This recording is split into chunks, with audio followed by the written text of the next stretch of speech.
And welcome back to the We'll Take It From Here podcast. Another week, another episode. However, first, we are going to bring you our show's sponsor, because this episode is brought to you by Honest Supplements. Now, Joe, what's Honest Supplements? Well, let me tell you. In a world that is plagued by new illness outbreak every other day, it's important to keep your body performing at its best with the right vitamins and supplements. However, these products can get expensive, especially with rising prices all around us. Honest Supplements has resolved that problem. They mark up all products by just $1, saving their members an average of 50% per product. Yes, that means that the protein you're paying $60 for is only $30 on their website. They have everything from vitamins, sports supplements, recovery, weight loss, CBD, and so much more. It costs just $10 a month or $99 for the entire year to join the Honest Supplements Club. Timmy and I are both members and can advocate for the amount of money that you will save. And do we also mention that all products are third-party lab tested? Because that's the only true way to prove vitamins and supplements actually contain the ingredients that they claim. Don't wait. Go to Honest Supplements right now to join today and start taking better care of your health. And it's right. If you train jiu-jitsu, Muay Thai, or just in the gym, you better be taking Honest Supplements. So go to their website, guys. All right. Now it's time for the show.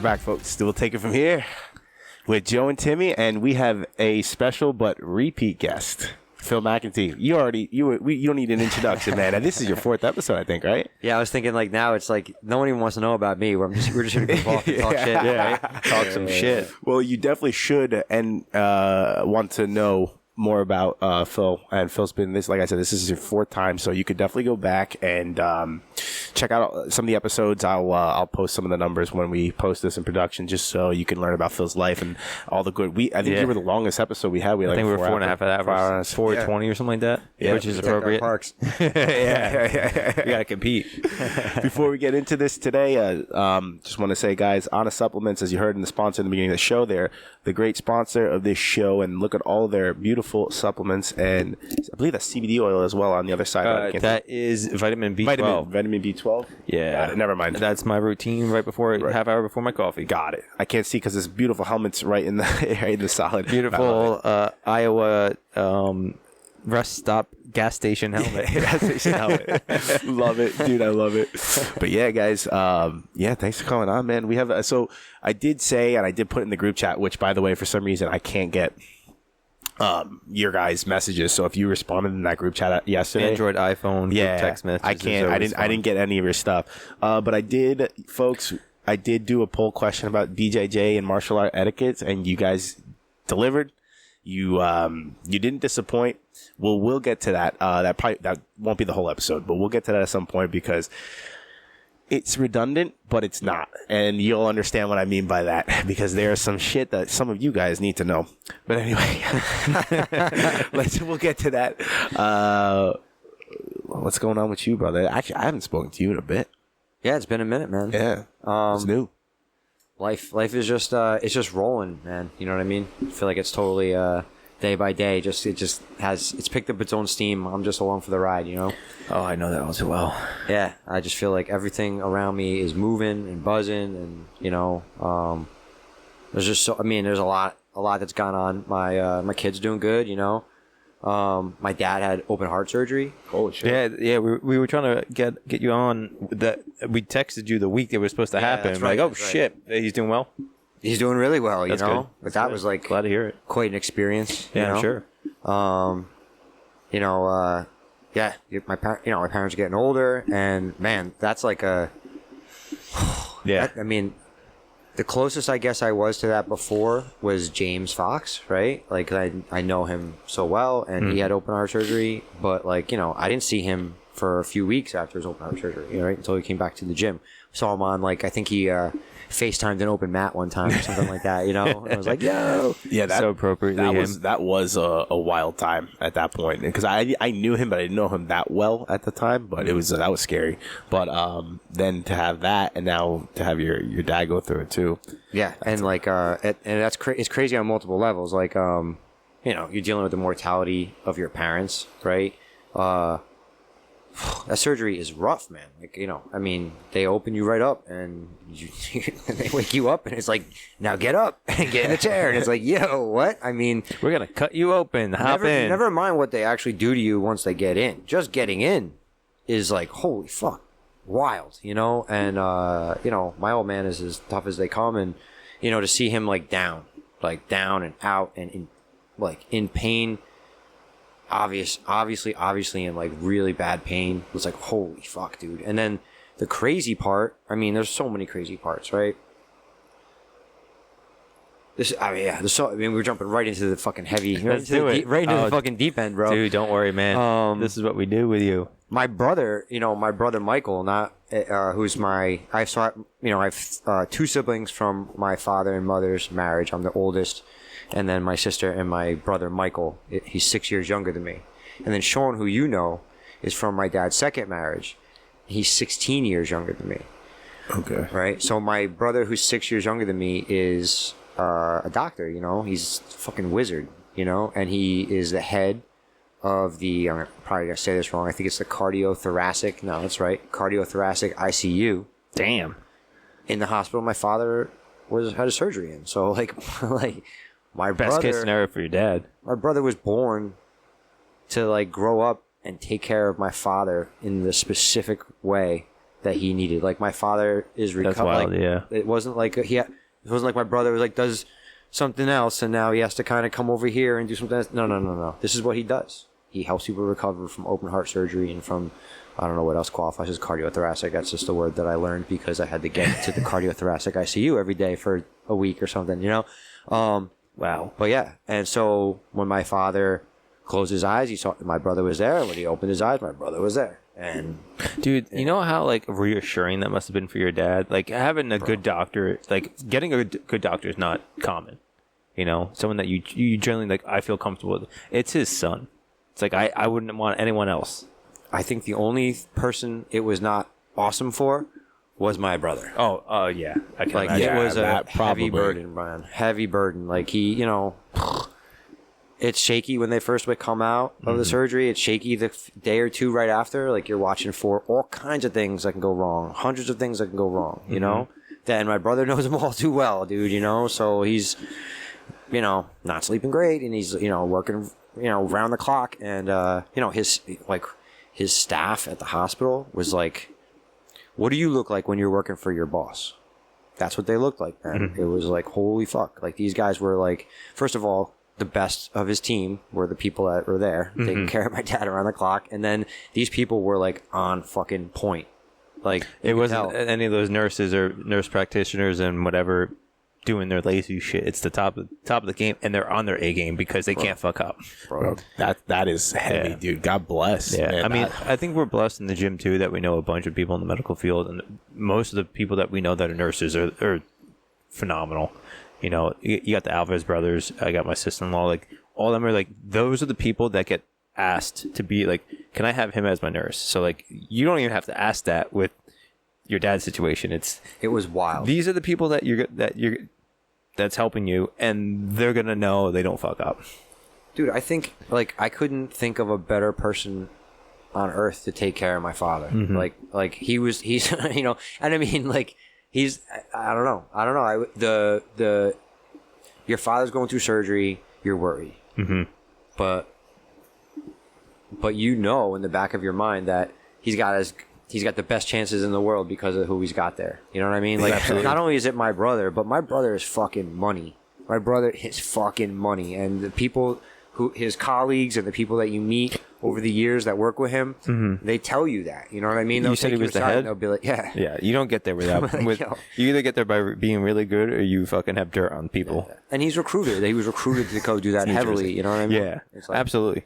So he's like, you know, he's the best, you know, and you know, James knows the people in that department because that's where he had his surgery, and it was before my brother got there. But he's like, your dad's in the best place he could be. So all right, here we go, you know. Damn straight, love that. But he's doing good now. Yeah, dude. Yeah, he's doing really good. He's like going for walks the other day. He was like, I'm in Kohl's. I'm like, all right, you're doing all right. Kohl's, I have to worry about you spending too much money on those discount clothes. I started feeling good about things when he started telling me that his leg hurt worse than anything else because they take like a vein. So to do the bypass, they need the vein material. They take that out of your leg, and then they use that to do the bypass. And so he's like, my leg is killing me. I'm like, okay. Yeah, well, he says not the heart, not the chest. You know, yeah, it's like, sweet. Okay. You know what I mean? I hope your leg feels better, Dad, as soon as possible. But like, how long's the recovery, like the full recovery process? Do you know? I think it varies so widely depending on age. And like, this is a surgery now that you can do into like your 80s and stuff. You know? Oh, wow. Yeah. But he's just turning 70 in April. So he was in the hospital for a week, for 7 days, you know. That might have been a day shorter if things had gone, you know, like exceedingly well. It might have been a day longer if it had been not as good. So he's like, you know, pretty good. And then, you know, he's going to be home for a while. You know, he's got, his exercising is like walking, you know what I mean? Like he just upgraded from like walking around the kitchen island to like, you know what I mean? To like for 15 minutes to like, you know, going to the mall and like walking around and then, you know. Dude, that's incredible. If you think about how you get, you know, I don't know what the word I'm looking for is, but you're basically detained to walking around your island in your kitchen, and now you're walking, and it's something as simple as just walking out to the store that we take for granted. Yeah. And the reason we take it for granted is it becomes mundane. It's in us. It's innate, right? But now your dad got to do that because he had to recover from the bypass. Like that's I don't know. I just when I'm trying to like convey in thought, it's wild to think about. It's crazy. It's been a crazy experience. It's been like I don't know, like transformational for I don't know, it seems weird, but the whole experience was like super difficult, and it brought like so many emotions and feelings up for me, and like so many things I had to try to deal with. And then it's like, you know, my family, trying to take care of my, you know, my family in my house, and also like my stepmother and my brother's sister, you know, like a lot of weight on your shoulders there. Oh, it's on everyone, you know what I mean? Like, I feel like I'm really lucky, man. You know, there's been multiple situations in my life where my whole family has had to come together, and they've all come together, you know? And this is one of them. You know, my stepmom was fucking, you know, you hear these like horror stories where it's like, oh, you know, my dad had surgery, and, you know, my stepmom or whoever, or, you know, is a germaphobe and won't let anybody in the room, and I haven't seen my father now. You know, you hear like all these, or just like, you know, where when my grandfather was in the hospital, you know, there were members of my family at the time who were way more vocal than they should have been, and they were like real assholes, and they made everything difficult, and it was strained the relationship between the patient and the doctor, and it was just like, because the families, you know, and there's so many ways that people can respond to like the tension and the anxiety in a negative way. There's so many ways it can come out negatively, and it could turn something that's like really difficult into something that'll tear your family apart, you know, like quick. Yeah. And, you know, my stepmom was fucking awesome. Like, you know, full access, information, updates, you know, supporting everyone, you know, buying shit for the hospital staff, you know what I mean? And being generous to them. Yeah. Like she was so on point, so that's like awesome. She never like showed like a fear or anything like that. Like and it was awesome. It was awesome for my dad. It was awesome for my brother. You know, the doctor, because she was like, there were moments, you know what I mean, and she was like, boom, you know, full confidence in my brother, fully supportive. You know, like fucking angel. You know, you don't realize. Yeah, dude, that is that's incredible, and a thing that you pointed out too, that's really important. When everything does go right, think about it. Even for your father at that point, his stress levels are down now. His stress levels are already up because of the surgery. Yeah. Now, if the family starts, if there's like a family quarrel, then it skyrockets. Right. But this was able to quell it, right? Probably, I would think. Yeah. No, I mean, I feel like everyone was checking up on each other. You know what I mean? Making sure we're all okay. You know, Yeah, it was really, really great. You know, I talked to my family more that week than I have in years. I know, and it was, I think that things like this make you stronger. Yeah. You know what I mean? As a family, you know? And people evolve, you know? People evolve and they grow through situations like this, and I feel like this whole thing, like, hit me, like, in a real spiritual way, you know? Made me, like, really contemplating some big questions, and, you know, I think really kind of, like,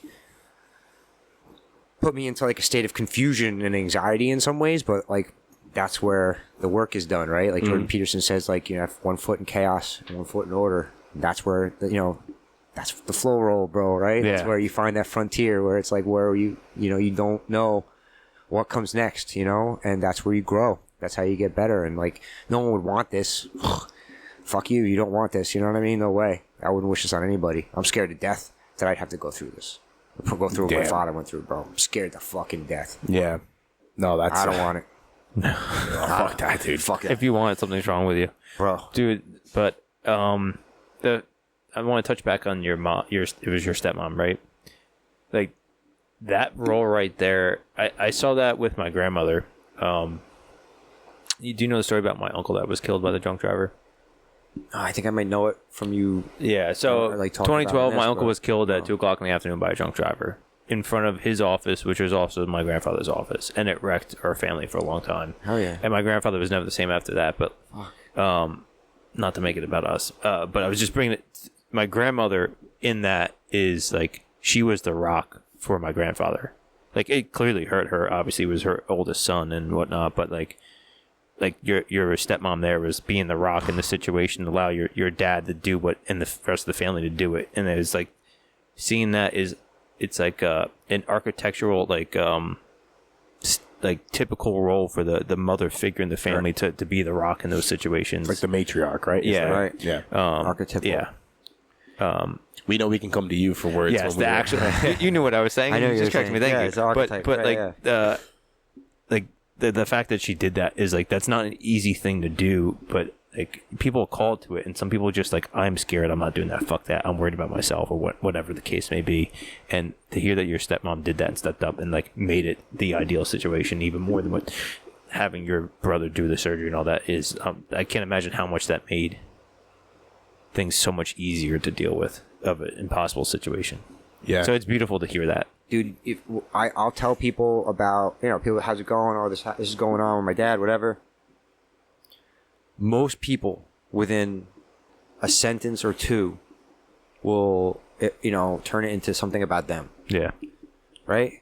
Like, you know, you talk to a few people about when their grandfather died, or when their grandmother died, or when their uncle died, or something like that. Yeah. And you don't have to talk to too many people to hear about how, my grandfather made it all about him. You know what I mean? It was like his wife died, but it was like something that happened to him. You know what I mean? It was all about him, and like, she's in the hospital, and but he's getting all the attention, or vice versa. You know what I mean? Where it's like, here's my grandfather dying, and my grandmother's like got all, you know, she needs this and she needs that, and it's all, instead of like bringing everyone together. And look, I mean, people are hurt, right? Like, if your husband's dying, like, it's hard. It's not a good time to judge your actions, right? I'm not trying to be judgmental, and anyone should be forgiven, right, if they fall short, right, in those situations, because it's like, people grieve and God mourn help me in those weird situations, ways, man. right? I don't know how I'll perform. My wife sees it all the time with certain cases that she goes on, and sites and scenes, or whatever you want to call it, and people just respond completely randomly, and you're like, why the fuck did they do that? And they don't know. They just respond, and you can. It's like Mike Tyson. It says, you know, you have a game plan until you get punched in the face. Right. Until you go through the experience, you have no clue, and you don't even know what mood you're going to be in that day. Right. You could have been. If there was a week earlier, you probably could have handled it perfectly, but that week you had your boss yelled at you, then this happened. Whatever the case. So 100%. Sorry, what were you saying? No, I think that that happens more often than we think, you know, and so when someone doesn't do that, when someone doesn't fall apart, when someone is, you know, strong in those situations, it's inspiring, it's helpful, you know what I mean? It makes the other people, like, how are you going to complain if this other person is not complaining? They've definitely got it worse than you. Shut up, let's go, right? So when someone like that, in that role, the matriarchal role, right, like, leads by example, lead from the front. you know, and like bang, you know, like that's what we needed, you know. We didn't know we needed it until we were 3/4 of the way through, and it was like, thank God for this, you know. I talked to all my siblings, and every one of us is like, yeah, this is way better, you know, because she was awesome, you know, and way more worried about everybody else than herself. That's beautiful. You know? Damn, that's clutch, dude. Shout out to Nancy. Shout out to your brother. Yeah. Right? Shout out to Dr. Mike, and your father for recovering, right, and the whole family for pulling together, man. Hell yeah, yeah, that's beautiful. We'll call him Phil the Elder, like Phil Greek, the like Elder. Greek style, Greek philosopher style. I'll be There we Phil the go. Younger. That's perfect.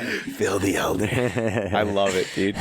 You said something earlier too at the start of this, is that you talk to your family probably the most in a long time with this situation, and it sucks that that's what takes it to bring people together sometimes, you know.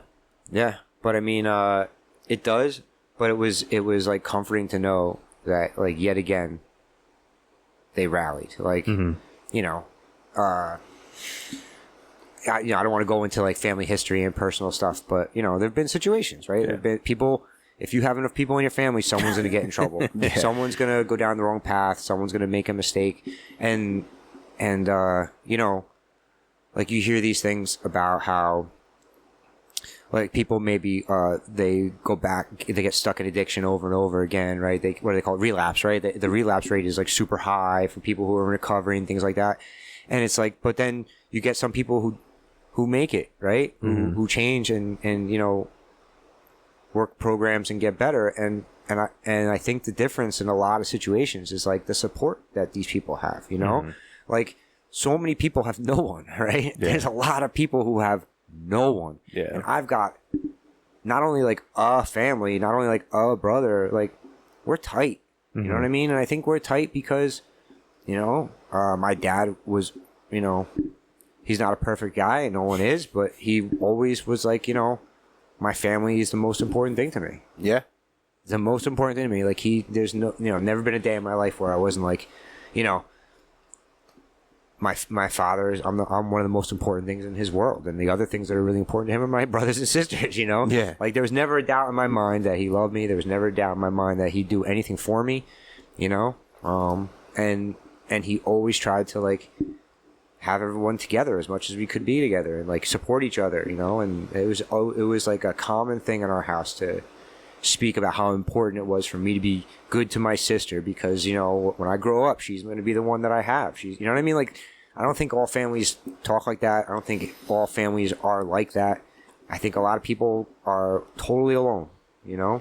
Yeah, and they'll never tell you either, unless you, like, know them personally. They'll never tell you, and it's not saying that they should air out their dirty laundry, right?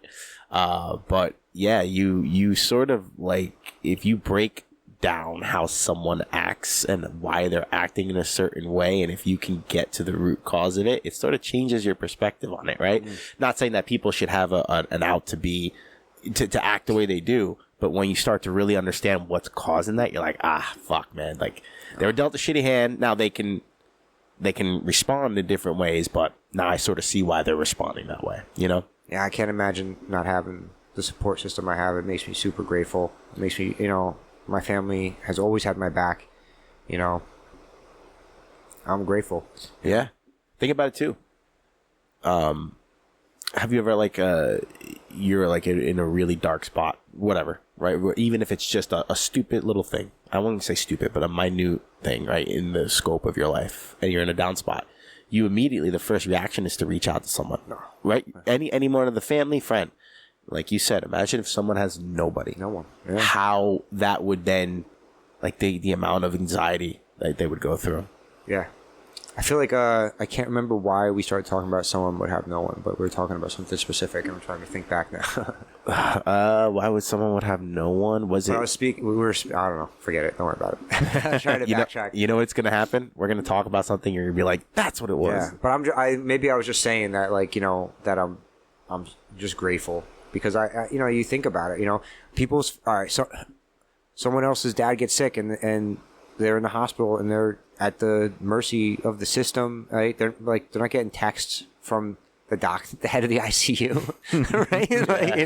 Like, you know what I mean? Like, and or even not even having that, like that's like a level of like privilege and like I don't even understand. No one has that. That's crazy. You know, I get that because of my brother's hard work. I'm super grateful. But like even just having the family to call up and be like, "Yo, Dad, this is what's going on." Like, you know, yeah, I have a lot of friends who don't have a dad around anymore. You know, and it's like. Joe, is your dad around? Yeah. Yeah, you have it? Okay, I wasn't sure if both your parents. Yeah, no, they're. I never met your dad. I met your mom. Yeah. Yeah, very, very fortunate and grateful as well that that's the case. Every time that I look at something that maybe something isn't going the way I want it, right? There will always be a part of me that goes back to the essentials that I have, and I'm grateful for them. And honestly, because if I didn't, I don't even know.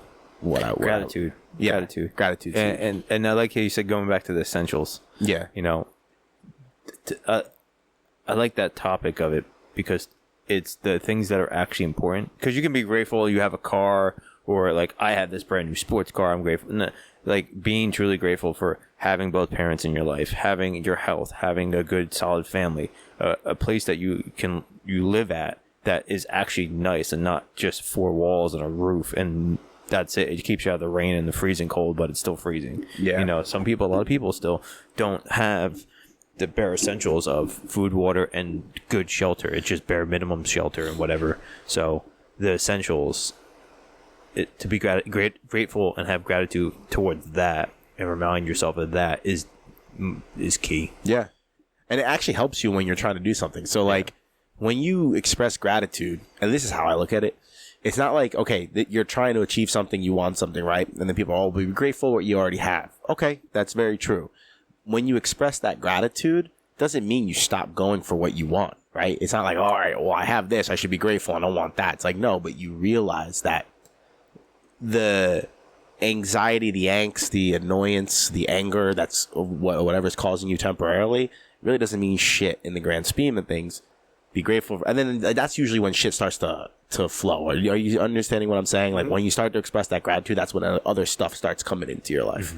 100%. Man. You don't get I like the word, but there is the anxiety. You don't get stressed and anxious about like I need to get this next car, I need to do this or whatever the case may be. That you're like, okay, I'm working towards this and that's my goal. I'm gonna put my heart into that.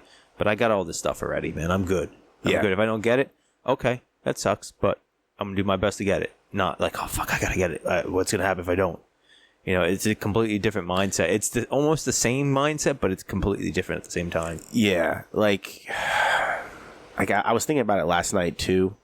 When you look at these people, I would say in their 50s, 60s, right? And they're well off, right? Mm-hmm. This is going to be really hard for me to try to say what I'm saying, but we live in the present, right? So you could look at that person as a younger person and be like, oh, look at this. He has this and that. He can go out, do this, not have to worry about it. And he worked for it, right? Or she worked for it, whatever, right? They worked for it. They got the money there. They built them. They were successful. They earned it, right? But like, you can't sort of look at that if that's not you at the moment and start to cause angst and anxiety because, and this is where the present comes. There's going to be a certain point where if you work, you're going to be 50, right? And in that present moment, that's going to be you. And someone's going to be looking at you being like, wow, look at that guy, look at that gal, blah, blah, blah, right? But you see what I'm trying to say? Like in the present moment, like if you are only constantly looking toward the future of something that you don't have or want and you're not living in the present, like you're losing life. And that's going to be you one day. Like it's not going to make a difference to you when you're 50 and you have what you want, whatever that may be.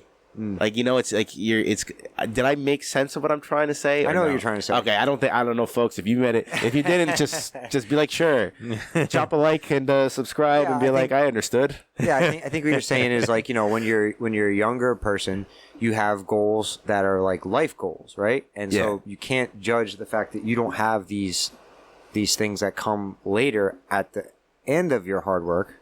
You know, you can't judge yourself for not having them now. Yes. Right. Okay. So like you have this maximum potential, right?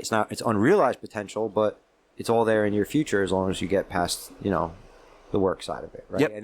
And then you'll get to that place and you'll realize, okay, all that time I spent worried about not getting here, I'm here just the same. Just the same, right? Yes, thank you. And the worry wasn't worth anything, right? That's exactly right. Perfect. All right. You were Phil the younger. I'm just trying to make sure I understand it by repeating it. No, and I'm not just like, that's exactly what I was saying. Like, it wasn't worth it, all that anxiety, because you had it in the It changes nothing. Now, there is, if you did give up or, start to have a bad attitude toward life, maybe you won't get to that point. Right. Or you probably won't. Right. But, if you keep going, express that gratitude, you'll get there. I feel like this is always a point of friction when we sit down. What? And it's because, so we should just like hit it head on. Yeah. I don't know, man. Like I have such a hard time. Like my new, I don't know. How do I say this? That's sounding like a fucking pretentious asshole. That's okay. Join the club. Dude, you think you're going to sound like a pretentious asshole, but there's probably someone listening who's in a same or similar position or will understand where you're coming from. I'm trying not to want shit. I'm trying to not want anything. So I recently started praying, right? Which is kind of new for me because I've meditated. I prayed when I was a little kid. Like, please let me pass this test tomorrow. Get mad at me. I have to go to Great Adventure this weekend or whatever. Not hey, man, priorities. Right? That's very specific. Exactly. Well, just, I'm spitballing. But my mom never took me to Great Adventure. I had to be a patrol, help the kids cross in 6th grade, and then I was able to go. There you go. For free on the school's dime. Anyway, but I got there. But I feel like, so anyway, like I was saying, I'd recently started praying, and it had a lot to do with my dad, and like the 2 weeks before he had his surgery, like I went to church with him. I was like, Dad, can I come to church with you? And I thought he was gonna have a heart attack because of that. But I went and I prayed. But like one thing, my buddy Rob and I have been talking about this a lot, and we both kind of come to it at the same time. It's like when I pray now, I only ask for like strength to do what is needed of me, right? Like strength and understanding for what I'm supposed to do. And then I try not to grasp, man. I try to be like, I sound like such an asshole. I try to be of service as much as I can be. You know what I mean? You don't sound like an asshole at all. Right. But it just sounds pretentious. But I mean, I'm not perfect. You know what I mean? I'm not claiming like I do, like I'm always a perfect. No. But I'm trying, man. I'm really, really, and I'm trying not to really want anything other than to do what I'm supposed to do. Like what, I mean, to put it in like Christian terms, do what he wants me to do, right? To do what am I here for? You know what I mean?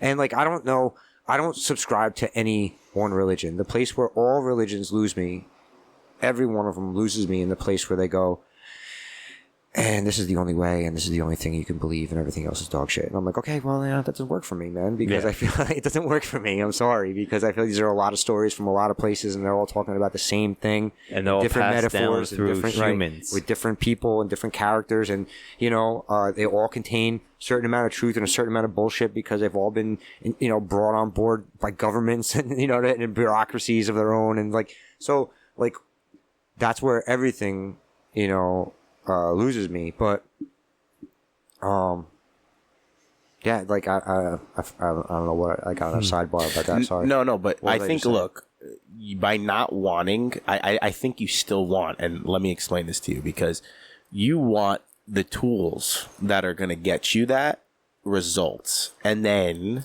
via that result, all the other stuff's going to come in. You're just asking for it in a different way. You're like, let me be able to face what I need to face. Let me be able to do what I need to do to be what the man I want to be, the father, whatever, husband, whatever. To be the man that he wants me to be. If we're going to if we're going to use Christian terms, okay, mm-hmm. right? And I'm not saying that's the only way. Like I was just saying, yeah.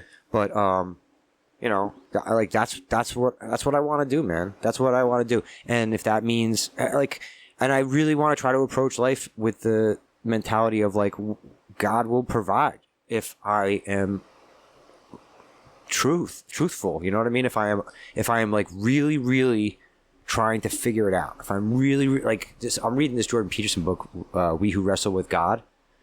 If I'm really, really wrestling right with God, if I'm really, really trying to contend with these ideas and put my best foot forward and really, then then things are gonna roll out the way they should roll out. And I don't think that means I'm gonna be a rich person, or that I don't think that's eventually gonna lead me to some kind of wealth. Maybe just the opposite, but maybe I'm not here to be a wealthy man. Maybe I was a wealthy man or a wealthy woman 100 times before. I don't believe this is my first ride, and I don't think it's going to be my last. And I think that we have to experience everything. And if I have to experience everything, then let's just see what comes, because that's the plan. That's the plan. I'm here for a curriculum. I chose this, and I'm here. And so what am I going to do? Fight the curriculum?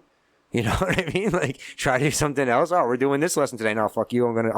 I want to do this. What do you mean you? Well, this clump of cells, right, that is formed as my body, that I think I'm in charge of and is me. It's decided based on this tiny, tiny, tiny little percentage of reality that I've witnessed myself, that I have an opinion about what's best. That's ridiculous. That's fucking ridiculous. Well, what's best for you, though? No, I don't. Not even what's best for me. What's me? You know what I mean? No, I don't have any. I'm trying. Don't get me wrong. If this leads me to a place where I'm outside in the cold without a fucking jacket, I'm gonna be really fucking bummed, right? Don't get me wrong, right? I mean, I'm not looking to go to the gulag, and I'm not looking to fucking live a life of hardship, right? And look, I'm a little bitch, man. I get off that train way early on the suffering. You know what I mean? But I'm trying not to be, and I think that I don't know. So I'm trying not to. What do I want? I want to. I was talking to my brother about this, right? Again, Jordan Peterson. I fucking love Jordan Peterson. In the Bible, it says that Noah was perfect in his generations, which is commonly thought to mean that he was without fault, and he was the only man of his generation without sin. But Jordan Peterson contends that it also means that he was a man who cared about his family and looked after all the generations, the previous generation, right? His relatives who were older than him, he cared for them. And also the generations that came, his sons and daughters and their sons and daughters and their sons and daughters. He was on top of them, helping them grow, really trying to be an active part of their life and to show them the way, right? To show them the righteous path, right? And it's okay, that's what I want. That's what I want to do. That's what I want to do. And me and Sean were talking about that. And I just let Drew in on that a couple of weeks ago. He was talking about one of my nephews, and he was I wish he did more of this, or I wish he did more of that, et cetera, And I was hey man, just show him the way. Do it. You're on the path, bro. You're lifting weights, you're working out, you're wrestling, you're eating right, you're trying to do good in school. Keep doing that and make him aware of it. Lead by example. What else can you do? Make yourself as robust, as strong, as compassionate, as intelligent, as wise, as honest as you could be, right? Sharpen that sword, bro. Burn the deadwood. We talked about that, right? Burn the deadwood, man. Fuck that. That's what it's about. And then, that's what I want. But it's not even when I started trying to lift weights. When I'm lifting weights, I try not to, this is maintenance for my body, because this is a tool that I've been given on this earth to do what I'm supposed to do, right? Yeah. That helps me get through a weight session I don't want to do. Yeah, right? I know that paddle. And it makes me, it gives me perspective, So I try to do that. Do I do that all the time? No, sometimes I listen to Slayer, but there you go. Dude, you have to have a balance, bro. Right. Dude, you have to have a balance. There's a lot of gold what you said in there. I think it's well said. One thing I would say is I'm starting to get the impression, just based off of what I'm experimenting with, that he is also me. And I think in the religious perspective, that gets looked at as sacrilege. Mm-mm. I'm not calling myself God, but I'm one with God. And here's how I look at it. If we're all God's children, which I believe, so you're your son, right? Your son's your son. But it's a product of the DNA from you and your wife. Yeah. Different person, but you. So if we do come from God, that means that God is in us. It's not saying that's a lot of people, that's sacrilegious. No. What I'm saying is this is the process of I think you alluded to it, not controlling the outcome, but you're controlling the outcome, right? You want something, you set your goal, you go for it, you start taking actions to do it, right? as long as you have faith that God will bring you what it is you want, don't worry if along the way you hit some hiccups and it looks like it's not going. No, you will get that end result because of God. I mean, you have no control of the outcome. You have none. All you have is your work. All you have is what you can do. You can put your best foot forward. You could try your best, and your best might not be enough. You know, you may fall short. You may, sometimes by putting your best foot forward, you grow and you realize that, you know, there's like the metaphor where it's like, you know, you climb up the mountain a little bit and you get to a part where you're like, I can't go any further, and you have to climb back down to go up a different path, right? Mm-hmm. Sometimes that happens, and you might not even be the person who's ready to discover that path until you put some good, honest work in on something else, right? That's just the way it kind of goes, you know? And you have no control over the outcome. All you can control is like your best, just doing your best, you know? So what's the third agreement or the second agreement or fourth agreement? Always do your best, you know? You know the 4 agreements? Yeah. It's always. I think they even say always try to do your best. No, always just do your best. Like that's it. Your best is gonna vary on any given day. There's no try. No. What's the Yoda line? There is no try. Only do. Do or do not. Do it. Yeah. There is no try. No, yeah, that's it. And fuck, there was a lot of gold. And what was one other thing you said that I think it was toward the end before I started saying my spiel. Damn, there was something else you said that was good there that I wanted to expand upon. But now it'll come back to me. I don't like to discourage, you know, like I was saying, this is like a point of friction because I know like you're like maybe in a little bit different place in life. Like you're younger than me. You're getting into your new career. It's not bad to be ambitious. Like I don't mean to, you know, it's not bad to want things, right? You know what I mean? Like I have a house and a car. Like I have things that I wanted, and you know what I mean. So I get it. You know what I mean. And so it's a weird. It puts me in a weird place because like you know I live in this like material world. I have needs. I certainly when I was younger was very much a materialist and worked really hard to try to like get to a certain place. I don't know if I would have had this perspective if I was more successful when I was younger. You know? Yeah. I don't know. Yeah, I don't know. No. I see what you mean. But yeah, no, you didn't definitely, at least for me, I'll speak to myself. You didn't discourage me. I'm still going to have the viewpoints that I have. I'm still going to, you know, go for what I want. Right. But I mean, it's always great to hear the philosopher. I call you philosopher. The philosophers, and I'm not being serious, dude. You're very philosophical with your thought. So I like to hear your opinions. I take that as a compliment. Yeah. It doesn't bother me. No, it's good. I get, and you know, it's. Oh, that's one thing. It was way before. Okay, so I believe a couple episodes ago, I think you still are a spiritual person, right? Yeah, 100%. But this is the first time, and I remember you telling the story where you're a kid, like Christian, going to church, all that shit, right? Okay. But this is the first time since the episodes that I heard you that you went and reverted back to prayer. But the funny thing is, I think prayer is more than just the, you know, doing the sign of the cross and you speak, right? Prayer is also in your affirmation of what you're saying. Like that's a prayer. What your words are a prayer, right? I like that. I think the meditation, the traditional prayer, how you speak and what you speak into the world, I think they're like all the similar. They're all types of prayers to bring about what it is you're trying to do. And I think they all come in line. Like I don't think meditation is not the fucking devil. I'm sorry. I just, yes. Do I think there's a God and a devil? Yes. Do I think there's a good and evil? Absolutely. I don't think that's full of shit. I think the Bible absolutely is accurate, right? I think it gets, like you said, different sects.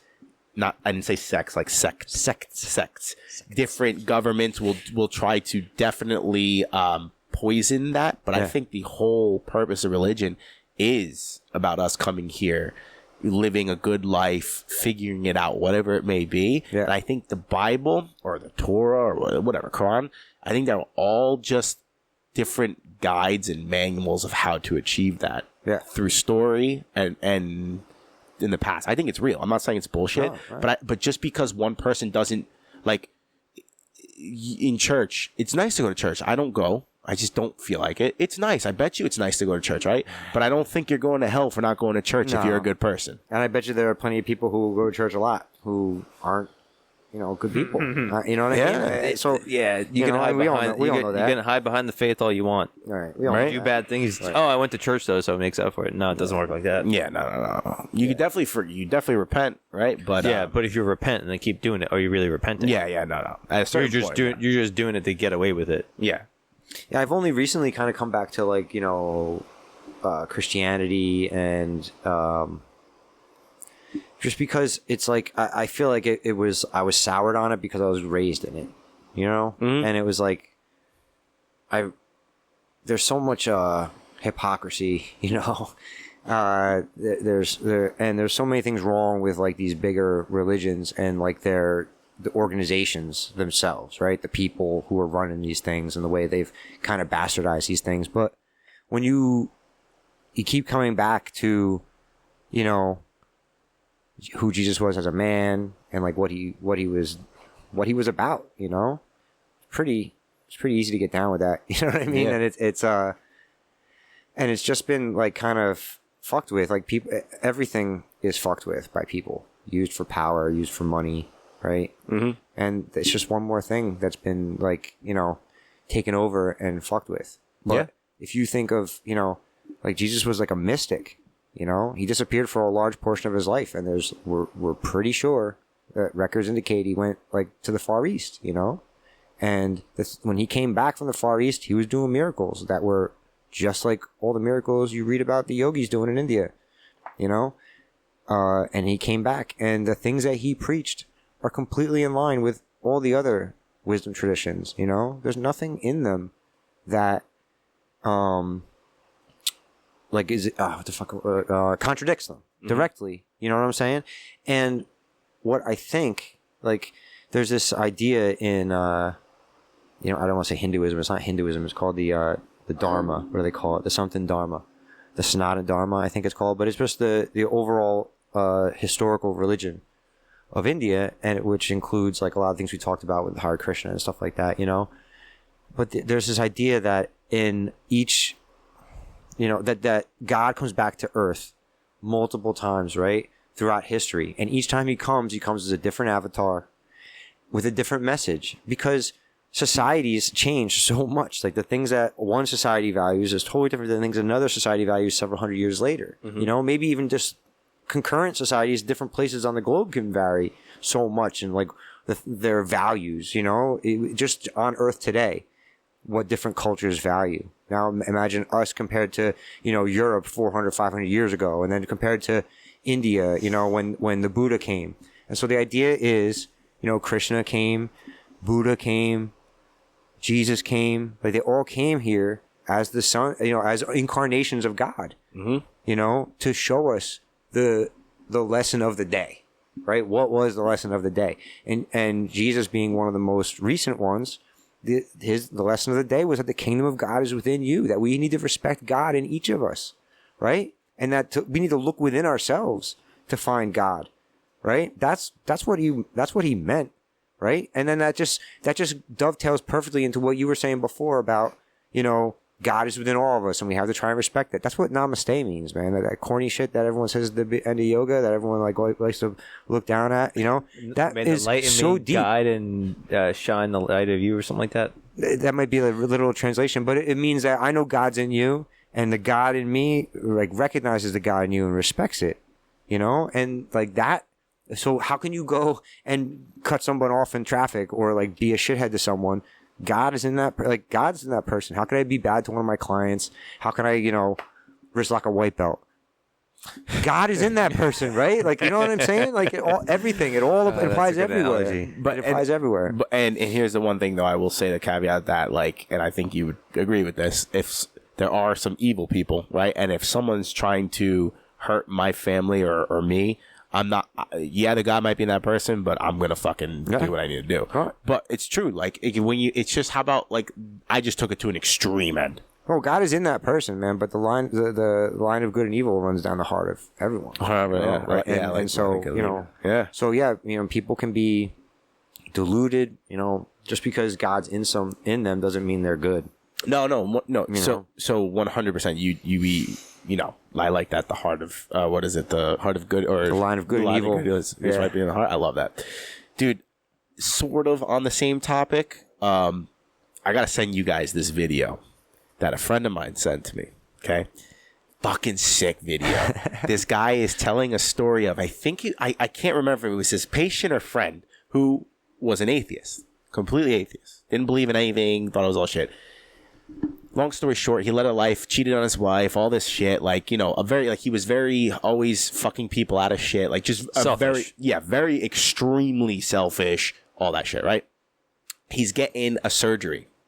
Okay. And in the surgery, I think it might have been a bypass. Like, I think I'll send you the video. In the surgery, he thinks he didn't feel anything. And all of a sudden he sees these people come from outside of the room, like, hey, come with us, like, you know, like, he's like, what do you mean, like, I have to be in a surgery right now, what do you mean I can't come? They're like, no, we want it, you want to get better? He's like, yeah, come with us. So he starts going, and he leaves the room, and he starts to realize, okay, that these aren't actual good people, but they're like sort of demons. But the demons, like, they started, as he's like walking with him, they're like berating him, like pushing him around and shit. And he starts to realize, like, oh no, I'm not in a good place, right? But he comes to realize it was his inner demons of shit he did in life that he was facing, right? Then it got really dark. It got extremely dark, the darkest of dark. You couldn't see, right? And in the video, the guy also explains that he has PTSD about it. He doesn't go into a lot of them, but they're harassing him, all this shit. Like, he's saying enough. And he said, he heard a voice in his heart of like, call out to him. And when he was a little kid, he was in the church, he would hear this hymn, Jesus loves you, and then he started screaming at Jesus, I love, like, Jesus loves me, Jesus loves you. Then all of a sudden he said there was this really bright light that opened up, and hands came out, picked him out of the darkness, and then he had a life review, and then that's where the video ends. I gotta fucking show you this shit, dude. It was wild, man. But that picks to he's in us. Yeah. Weird shit has been happening, man. When I went to church with my dad, I'm going to try and say all this without fucking crying. When I went to church with my dad, I said, I asked God, you know, I literally prayed, you know, like, whatever strength is in me, give it to my dad, give it to my brother, you know? I couldn't do it. It's all good, man. Don't worry, bro. These are, like, and let it out, man. And like, you know, it was weird because like 2 days after the surgery, he had a, you know, things weren't good. He couldn't like remember, you know, like how many grandkids he had. Like he was starting, like he wasn't there mentally, and he should have been, you know.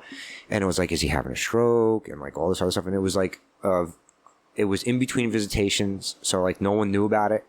You know what I mean? My brother was there and my stepmom were there, but no one was there visiting at the time. So like, it was in this like middle time where we weren't expecting to hear anything from anybody. And then when we did hear, it was like, this just happened and it's good. You know, but it was like, holy fuck.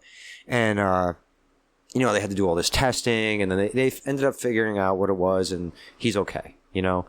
But it was like super stressful, and my father like realized that, because of course my brother's the head of the department, so there's like 40 people in the room trying to like help my dad and get him hooked up, and my dad's like, this isn't good. Like, he said to my step, he got upset and he started saying like, this isn't good, I'm in trouble, you know, like, you know, and my brother was like, stressed to the max, you know what I mean? And like, I was exhausted. I was somewhere else. I was at Pure. I was exhausted, like all of a sudden, for no reason. Oh, you're giving me chills, bro. I know where this is going. I was exhausted. Yeah. It was the strangest thing. You know what I'm saying? I mean, I know exactly where you're going. It's the strangest thing. Yeah. And then like, I also asked to, you know, like I was like, just however I can help, let me be of help. But like, please just like make it so that I can be there to help in whatever way. And then like, it was weird. The Monday after the surgery, or he got home, and then the Monday after that, I was supposed to have jury duty, right? And if I didn't have jury duty, I teach Monday morning class at Pure, right? So this is February 10th, I think. Yeah, February 10th, because I had jury duty. So I have so much shit going on that day. And Friday, I go to teach a private lesson at Pure, and the fucking front doors broke. Remember when it came off? No shit. So you bursted down that door. The front door broke, right? So they closed down all weekend and Monday. Oh, wow. Monday morning. So I don't have to teach Monday morning now, okay? And then, but I still have jury duty. I'm busy that day, right? Then I get a text, You don't have to come in for jury duty. You're dismissed. You're good to go. Then my father calls 10 minutes later. Phil, I hope you can do it. I really need you to take me to my first after appointment on Monday morning. Wow. Damn. It always works out. Dude. And you know what? Like, maybe I'm just an asshole, and these are all coincidences. No. You know what I mean? But I mean, and 25-year-old Phil and 35-year-old Phil certainly would have thought that way. Mm-hmm. I don't believe that anymore. There wasn't. I don't believe that anymore. Yeah. Everyone will play a role to make what needs to happen. Bro, the other day I woke up all bitter, thinking about, like, I've been slow at work, and I got a lot of bills and stuff. My daughter just made this fucking basketball team, so it cost me all this money. Like, I'm stressing. I'm getting to be bitter, you know, and just, like, upset about how things are. And I'm right there with you right now. I woke up. It was Friday morning. I'm like, I'm not training today, man. I went downstairs, and I'm supposed to drive Drew to school. He's taking too long to go to school. I open up this Jordan Peterson book. Like I said, I'm feeling, like, really bitter. Like, I'm complaining. And I'm like, woe is me type, you know? Like, it's finally getting to me. February's just worn me down, right? I'm bitter. Mm-hmm.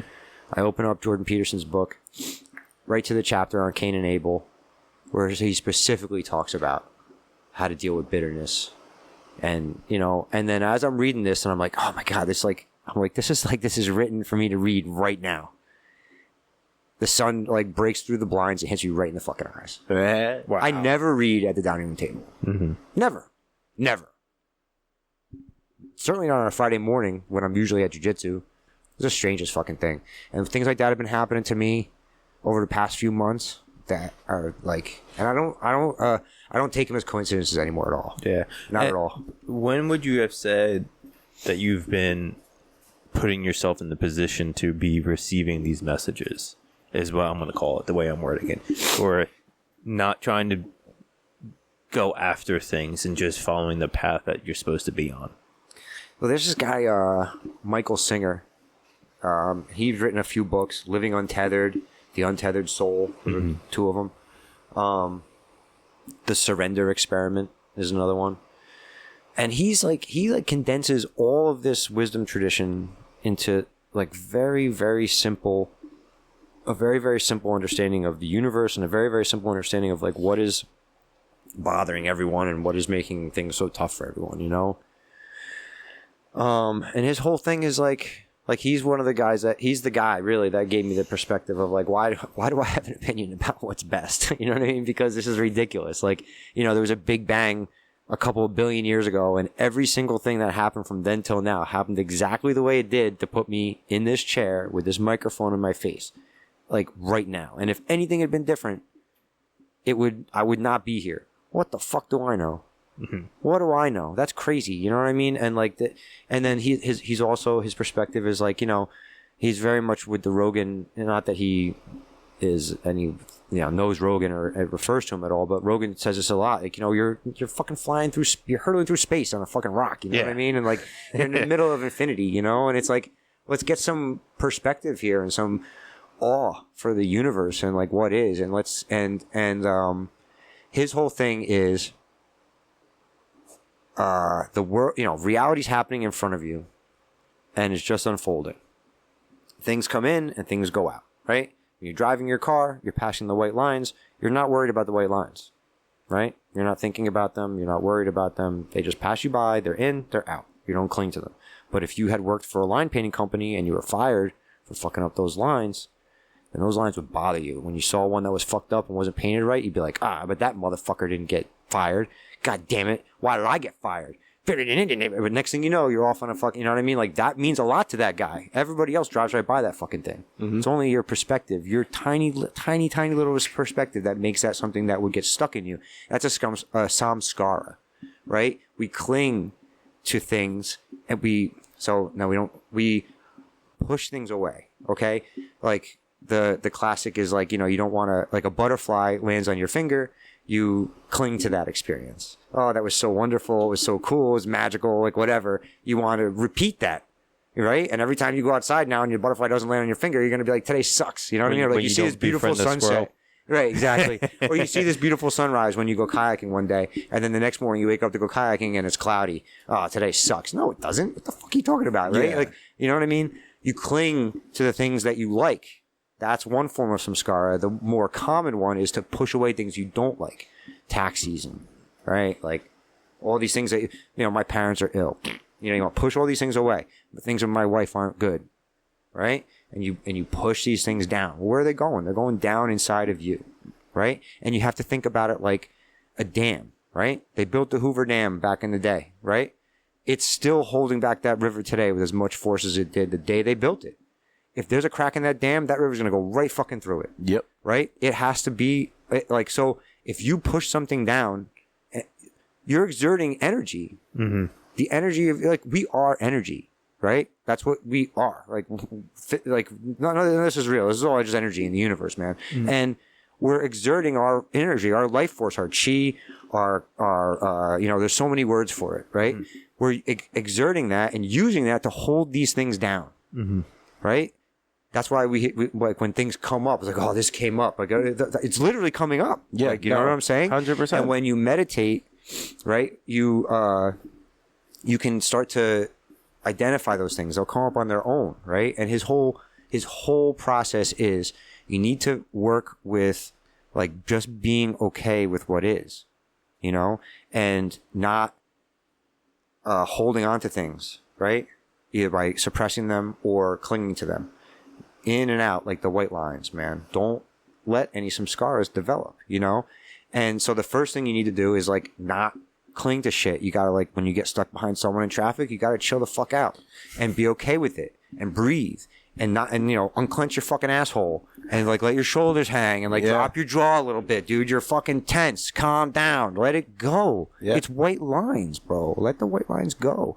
And then if you can start to do that with your day to day, which is like, good luck, dude. That's a Herculean task. But if you can, things will start to come up, right? My son started going out with this girl in high school, and like I was really concerned, like, man, have I taught my son how to be cool, how to be to a woman, right? Like how to treat a young lady. Okay? Like that's, you know, have I done enough, right? These are like these thoughts start to form in my mind. And then I'm meditating and bang, what pops up? Man, I remember when I was 14 years old and I was a real dickhead to that girl like that. Really treated her like shit. I should never talk to a girl like that. What was I thinking back then? Why the fuck is that bothering me right now? Right? It just popped back up. And it felt like shit.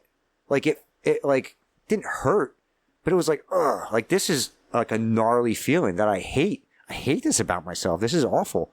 And then it's like, oh, wait a minute. Michael Singer told me about this shit. I got to like feel this. Mm-hmm. I got to just feel it. Like really feel it.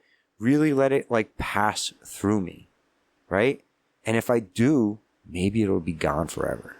Right. And like things like that start to pop up, you know, it's really, really strange. And it's like now I'm exerting less life force, less chi, less energy, right? To holding these things back, right? Shakti, right? There's all these different words for it in different religions. I'm exerting less of my own energy. Now I have more energy for life and for the things that are happening in my life, right? To let experiences come and go. Like, I love his philosophy is like, you know, you're not supposed to cling to any of this shit, man. You're supposed to experience it fully and move on to the next thing. Don't let the experiences you have today, you know, affect the experiences that are coming tomorrow. Like, be open to what's happening in the present. And it's fucking really hard. Absolutely. But it's really good. Yeah. It's really good, man. It works. When you start to realize, because everything you're saying is when you start to realize that you're literally you're the reason. And people don't want to hear this because what they'll be like, oh, well, when this bad thing happened, it's like, okay, sometimes things just happen, right? Like, but what I'm getting at is if you've constantly put a thought in your head about something, I don't know, maybe we'll do it relationships, right? Mm-hmm. Someone always gets cheated on, or let's just say he always talks about this. Go ahead. Yeah, perfect. If you keep that, like, that is your dominant thought. That is what you truly believe, your dominant thought. Your subconscious is convinced you always get cheated on. It don't matter. Like, it's going to have to play out because it's pushed down subconsciously. It has to play out. So when you keep, that's why like someone's like, oh, that person's cheating on me. That person's cheating on me. That person's cheating on me. Guess what? They You're find never out that gonna have a good relationship in your life. No, never. You're all going to ruin them all. But guess what? At some point, you may find out that person cheated on you. And then this is when it's like, I knew it. I knew it. It's like, no. I was right. you created Now it. you're more cynical. Well, or created it, or like, you know, like or it wasn't even there. And like you know what I mean? Like, I don't know. I feel like, I wanted to go back. Oh, all right. Perfect. Right. Like you can't run away from these things. Like bad things will happen to you. I was thinking about, Tiz's episode, right? I can't say her name in the Italian way. Like Tiziana. I can't either, so But don't worry. It sounds really cool when you say it, dude. It sounded like you said it like 5 times. Every time I was like, buongiorno.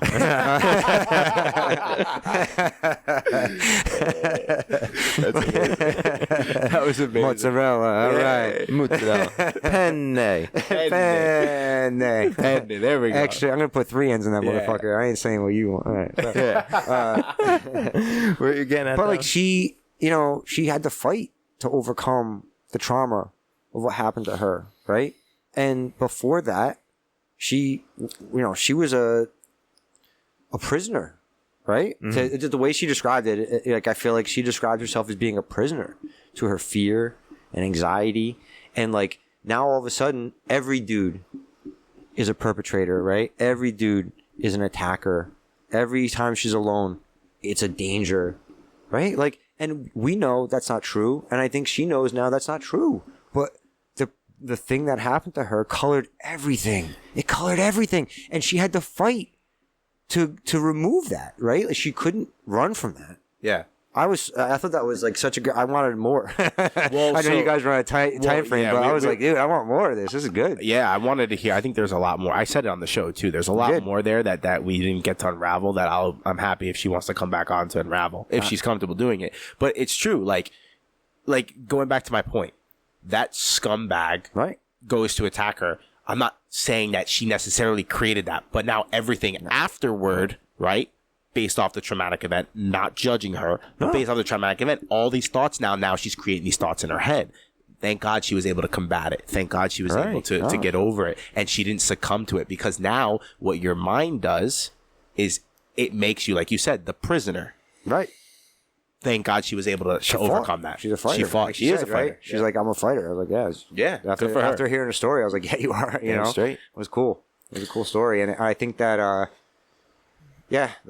like bad things are gonna happen, right? And they do. But like one thing he talks about all the time is like, you know, what does he say? He says psychology says that we are the sum of our learned experience, and he says no. He's like your body is the sum of his learned experiences. You're the witness, right? Who's watching all these things, right? And you can transcend those things, and you have to understand that the sum of your learned experiences ain't shit. You've lived one life. There are billions of people on Earth right now. Never mind, like all time, and with all these different experiences, right? You might experience that. You know, these type of people are scumbags, but other people those are gonna be the best people in their life, right? I mean, like, and so if you take your one experience and you start to let it color everything, you know, rather than like working through it, right? Which is fucking tall order, bro. That's life, right? That's It's why a we're tough here. order, yeah. I mean, Jesus. But listen, running away from shit ain't gonna help you, man. There's like, as you get older, you start to see a lot of older people around you who've been running from everything their life, and now it's like they ain't coming back from that. Yeah. They're just gonna die miserable, you know.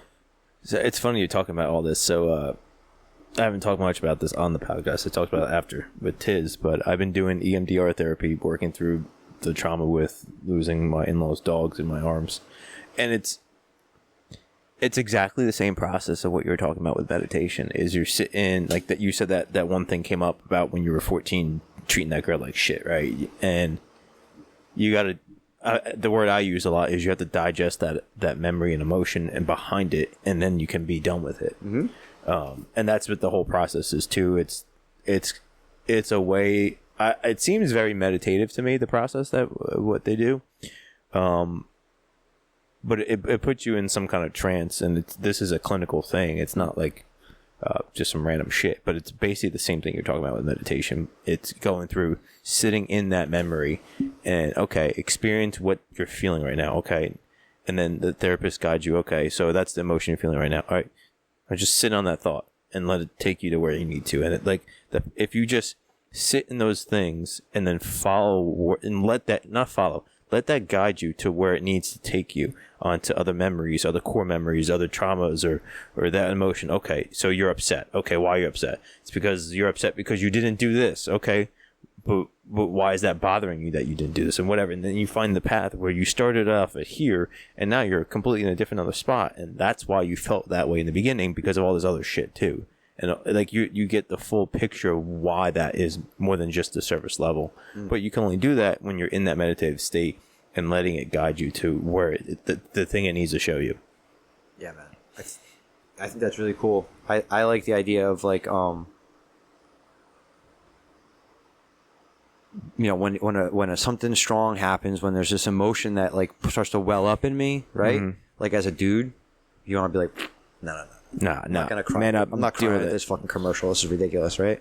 But it's like, but you know what I'm saying? Like you don't want that. But like, you know, when you're able to do it, when you're by yourself, when you know, when the moment's right, if you can let yourself really, really feel it and really, really process it, and just like let it work its way fucking through you. And look, for the bigger things, this is like, you know, could be weeks and months of feeling it, right? So I mean, like, you know, it's a lot like to when digest. you talk about, you know, like death, right? When you talk about, you know, it's the bigger things, like, yeah, it's not gonna happen. It's tragic things, right? Like it could take a long, long time, man. But like I know now that the way, you know, it's like when you're stuck in bottom like side control, it's like the way out is through, you know? Like, you can't turn and run. You know, you got to go through. And I feel like that's just like more and more evident to me now, you know? And like the feeling these things, like really, really feeling them, like allowing yourself to like cry if you need to cry, you know?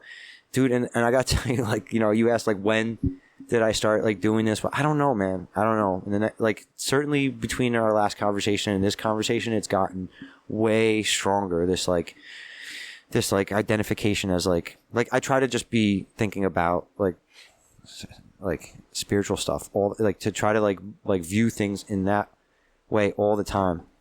And I hate talking about stuff like this sometimes, because I feel like I'm never trying to be like critical or like sound like I'm doing something more than anyone else. Like I'm just trying my best, and this is what I'm trying to do. You know what I mean? Mm-hmm.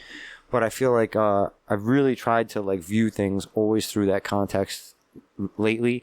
And like there's been several times over the past year or two where I've literally been compelled to get down on my fucking knees, you know what I mean, and put my hands together and like cry, you know what I mean, and be thankful for what I have, you know what I mean, like, and I don't think I ever had that in my life before. Like the one day I told my buddy Rob, I was like, I got down on the floor, I put my head on the floor, I was like laying flat, I couldn't get low enough to thank God enough for like all the things I have in my life, you know? Yeah, I think you're becoming one with your with the soul.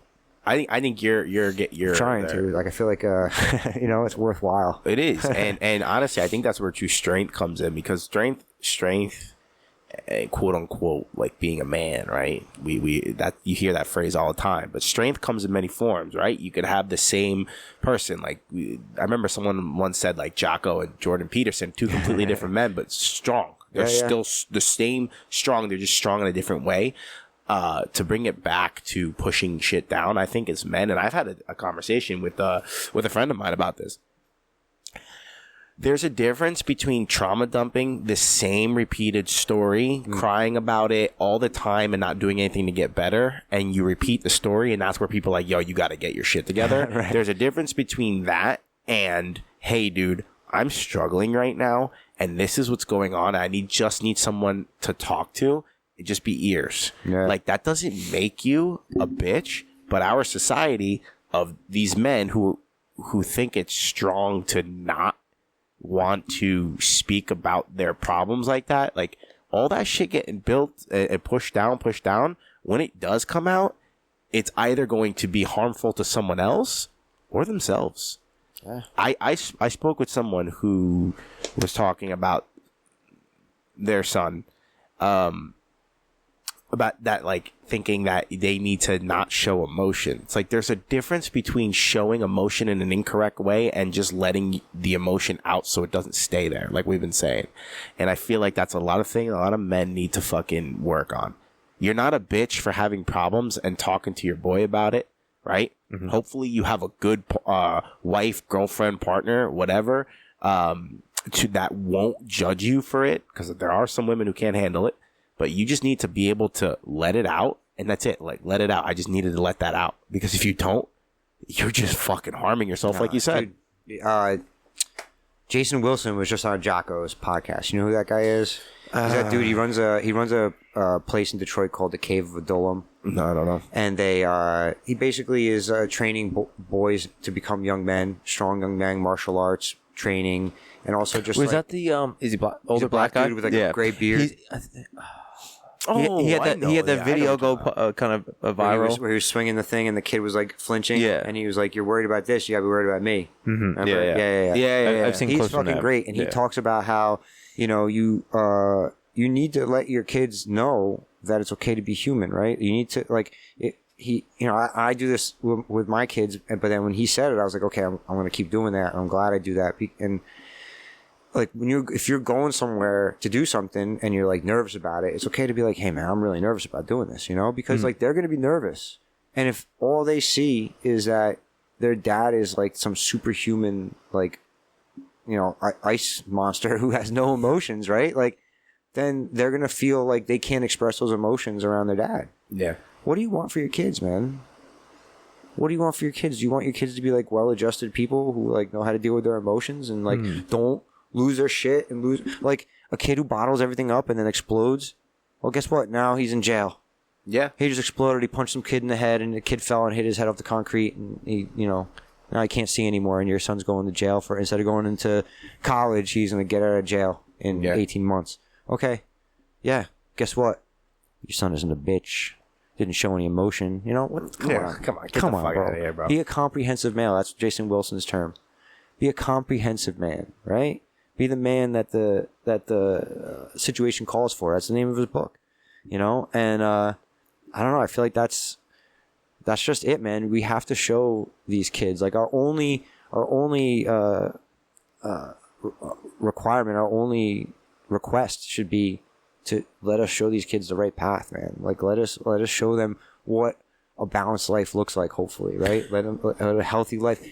Here's how, hopefully the way I treat their mom is the way they should treat their wife and the way my daughter should hope to be treated by her husband, right? And if not, then then I need to change my shit, right? Dude, like, yeah. Dude, well, I think it will, that's how it's going to happen because of that, like, sponge. How they say kids are sponges. One thing that, like, is really crucial, and right, you don't need to be a mechanic to know when your car's, right, not running right. I don't need to be a father, right, to know that if actions speak louder than words, right? Right. There was I was watching. You've been a son, so you know half the relationship already, right? 100%. Yeah. That's a good point. I didn't think of it that way. Yeah. I was watching this YouTube series. I got really hooked on it. It was about this guy from England who goes to the hardest hoods in America and literally will speak to the gang members, and he'll speak to opposing gang members, not at the same time, of course, but in different parts. And whenever he asks the question, okay, for any young kid who's about to jump off the porch is their way of saying get into the gang life. Is about to leave the porch, hop off the porch. What do you got to say? They all say the same thing. Nah, man, stay on the porch. Don't do it. Right. But you know what's so funny? Yeah. Their words. If you're a kid, their actions speak louder. They're not. They hopped off the porch. They're not. Who's stopping. the only guy in the neighborhood who's not broke? Exactly. Right. Those guys. Right. They're the ones that aren't broke. Yeah, that sucks. Bro. Imagine coming up from a really shitty household, and by shitty just mean the circumstances, right? Whatever. You're in a rough part of town. You're not getting any help, right? And all of a sudden, someone's like, "Yo, dude, don't hop off the porch." But then every day is going out, gangbanging, killing. You're gonna be like, "Dude, fuck this person's telling me one thing and doing the other. What are you gonna do?" You're hop off the porch. Jason Wilson literally talks about his older brothers telling him, "Do as I say, not as I do," and then ended up dead. Yeah. And he's like, at the time, I thought it was fucked up, but he was trying to save me. You know what I mean? Mm-hmm. It's fucked up.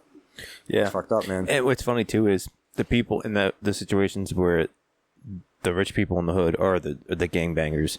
People that make it out. They don't stay. Yeah, they don't stay. So the role models are only those people that are staying, and you're only going to stay when you're making the money in that area. Which is I can't imagine what it must feel like to get out of a neighborhood like that. I grew up in Kearney, and it's not a bad place. It's not a bad place. It's more congested. People are living more on top of each other. A little more aggressive behavior. Sure, you could get jumped. You know what I mean? Like, there's certainly crime. You know what I mean? It's not a perfect place, but it's not Newark. It's not Jersey City. somewhere between there and like a suburb, you know. And I hate going back there. I hate the congestion. I hate everyone's like kind of tough guy attitude. Yeah, no. You know, I hate all of it.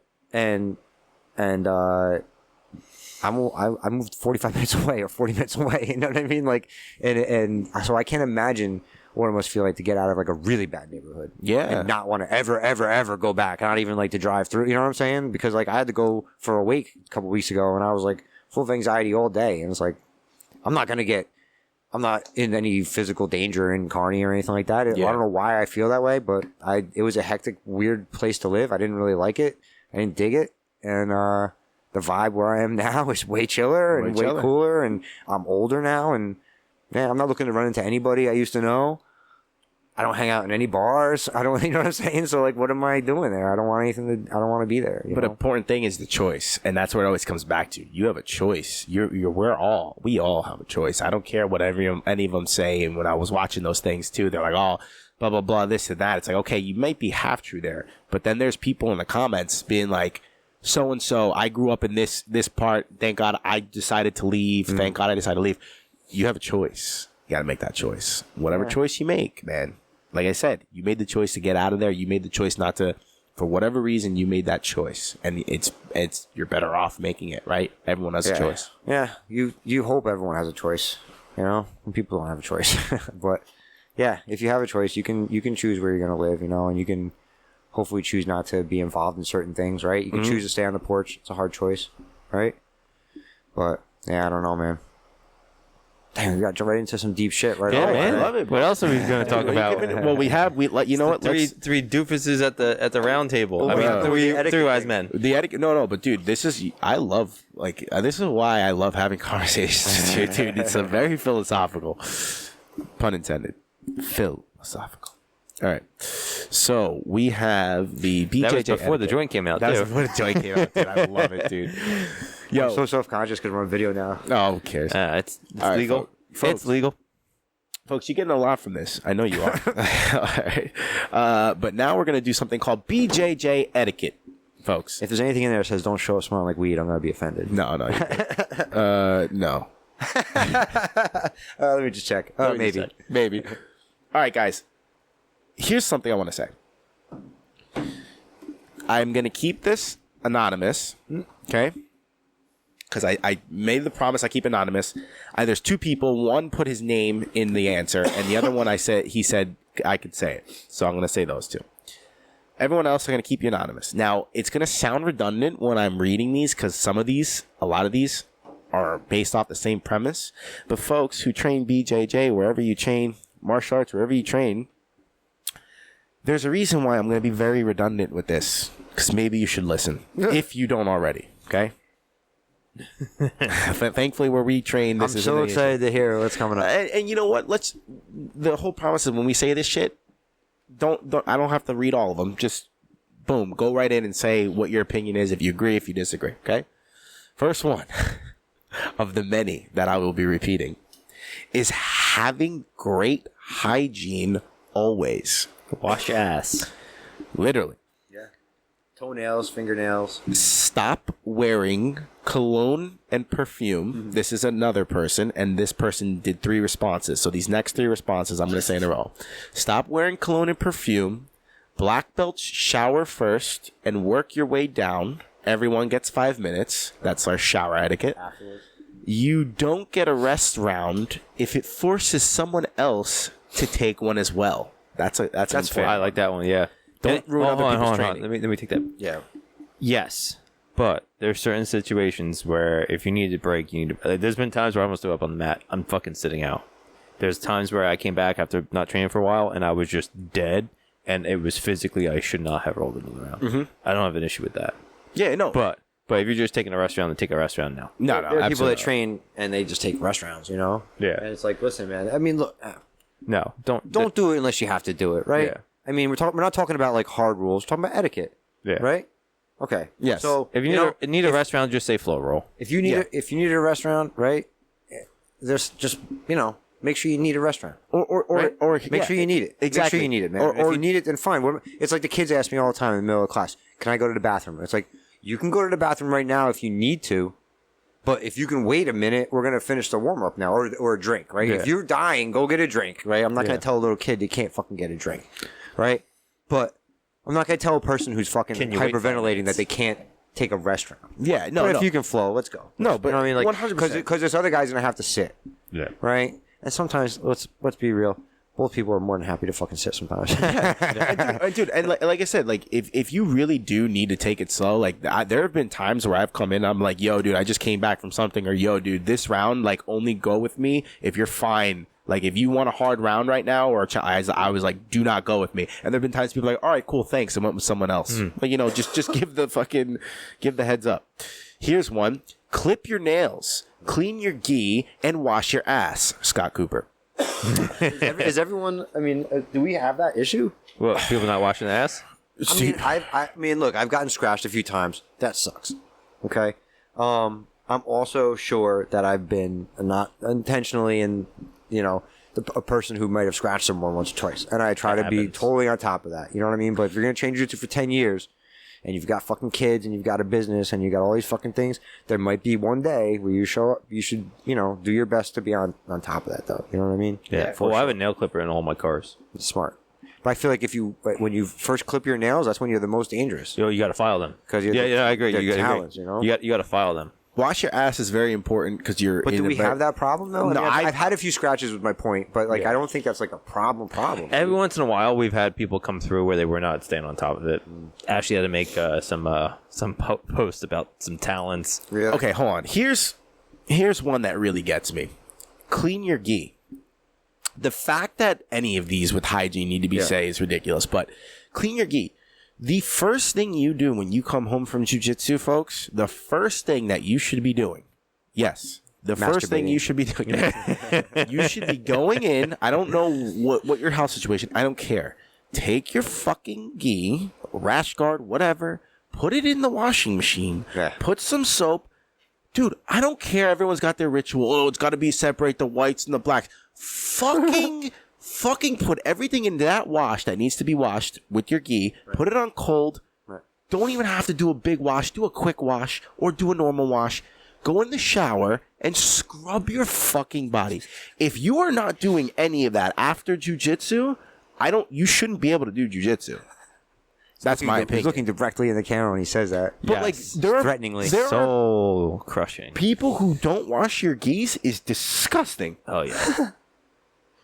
Listen, so I totally wholeheartedly agree with you, but man, when you say that, the expression on your face, you remind me of my wife. When she's really she'll be like, what did you just? She'll make her face gets all and she uses her hands for everything, she'll be like, I was like, whoa, how did you do that with your face? Holy shit. You didn't even have to use words. That face alone makes me know how you feel. I feel it. You're dead to me, look. Oh, that's great. God. But yeah, you were you looked into the camera and you made a Valerie McEntee expression. Very angry Italian, That's a hygiene, bro. That's disgusting. Yeah, my wife would say I'm skeeved out by this. Yeah. All right, so that brings me up to a question. How often should you wash your belt? My belt gets washed all the time. But okay, you have one belt. Let me lie. I lied. My belt gets washed after every class except when I have stripes on them. Because the stripes keep falling off, dude. So you gotta put them in the gi bags are great. I have a belt bag. Right. Or it came with my belt. It stays in that bag. And I wash it in that bag. So if I just take one of those pure bags where you with the you could put that in. You can buy a laundry bag. And I can put that in the fucking dryer without it catching on fire. So what I do actually is I put those bags. So I use those bags for dirty shit. So I bring all my clothes in my bag, and then I have two of those the gi bags in my bag, and then I pull one of them out. I put all my dirty shit in, and then when I bring it home, I wash the gi bag with all my gi stuff, and I put the gi bag and anything that might if I use a knee pad or anything that might get fucked up in the regular wash, I have this garment bag that I put that shit in and zipper shut, and it keeps it all from get going all over the place, because the gi bags have those long straps. Yeah. But anyway, if you put the belt in the gi bag or in a bag like that, it'll keep it from rubbing up against all the other laundry, and it'll hopefully the stripes will last a little longer. But I don't wash my belt. Full- I haven't washed my belt in a long time. Well, hold on a second. And it's Full kind of dis- fucked up. I Well, feel hold bad on. now. Though. The belt, yes. Full disclosure, my belt, my purple belt has been washed every fucking time I've gone. But also, what is going to have more of an effect on and possibly infect someone else or the mat?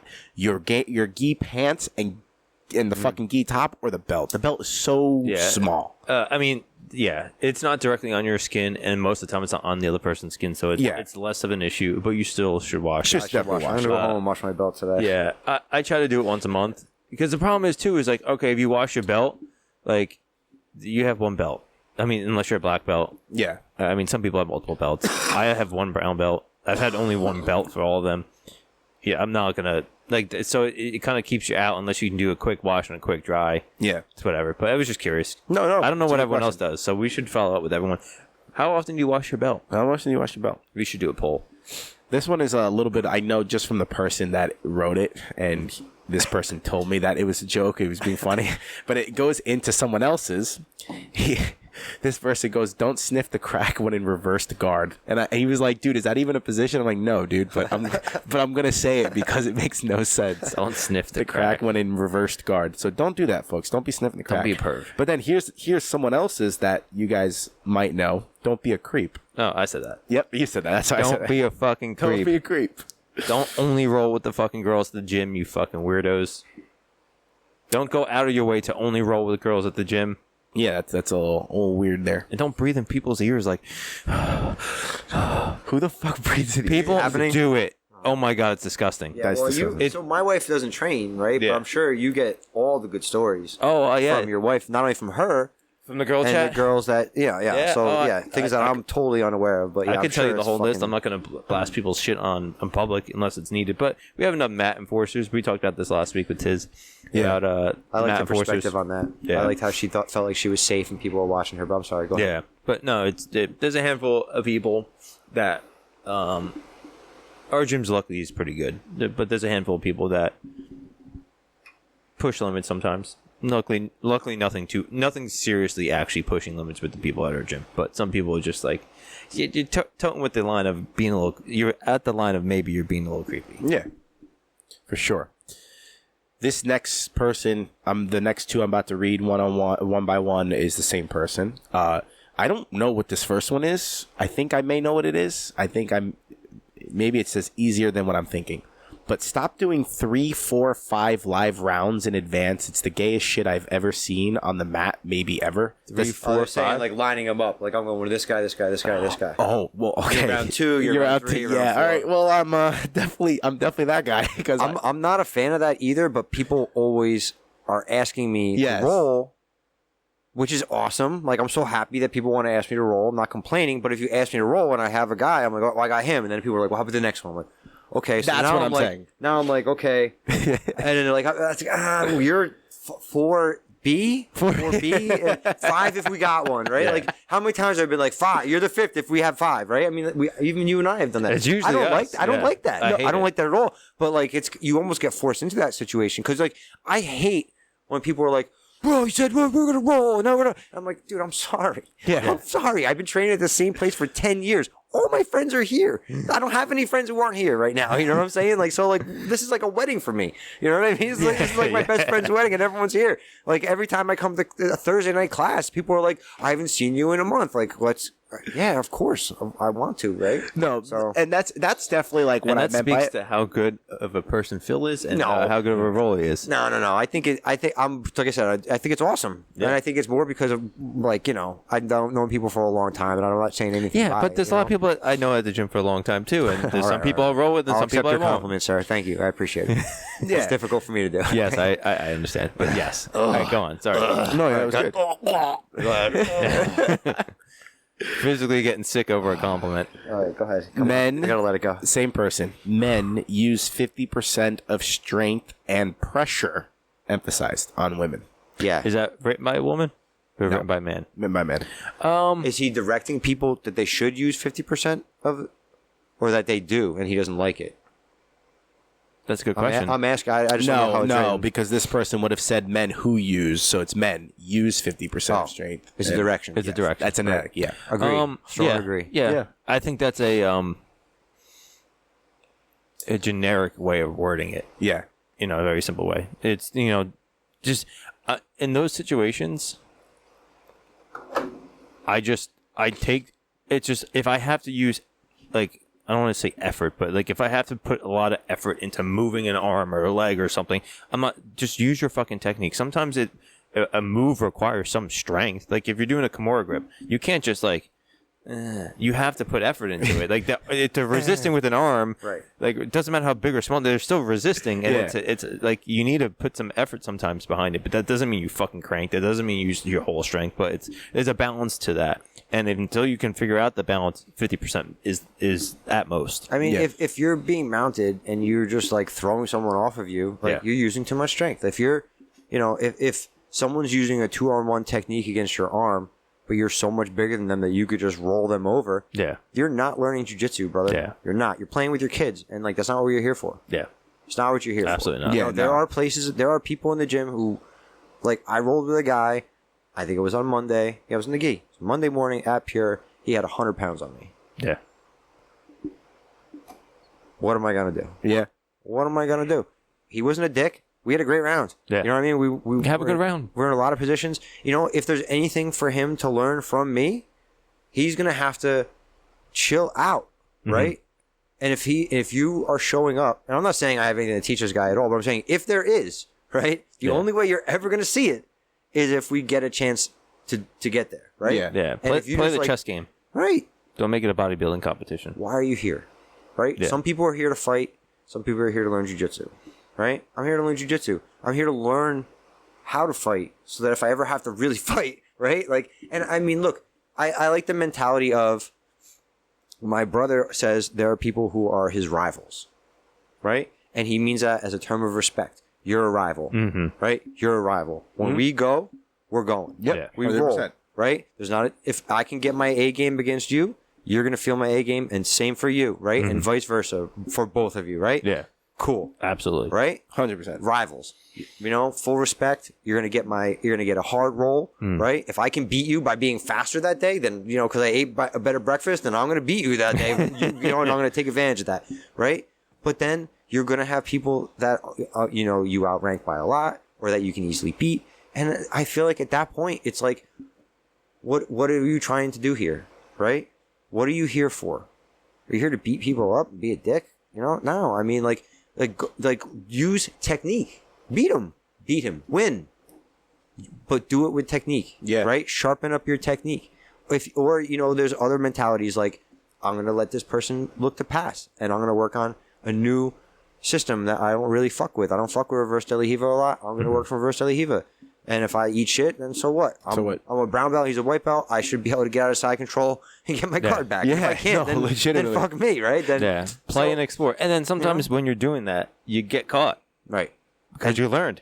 But you who were cares? doing something new and you learned. Yeah, and right. it happens. No, 100%. That should be, I don't know, man. It really bothers me that sometimes you have to tell people like, yo, let up Yeah. a little bit, right? You're way too intense for the difference in levels here, Yeah. You don't have to be like this. And it's not just men and women, but it is primarily that. And when I see that, it's like, it's obviously you have to say something. Yeah. Right? Especially if like I'm the instructor, right? I have to say something.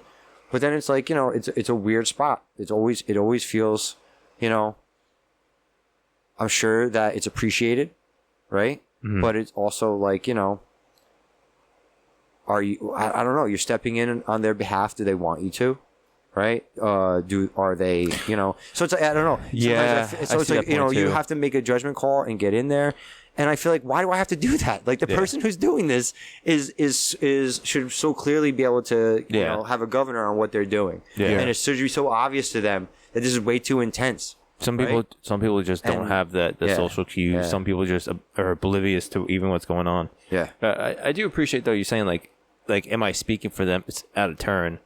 I think the only way to navigate that is like, listen, there's a set rule is I give them an opportunity to say something, and if they don't say it, then it's my job to do it. Right. Whether they wanted me to or not doesn't matter. This is the gym that I'm managing. Right.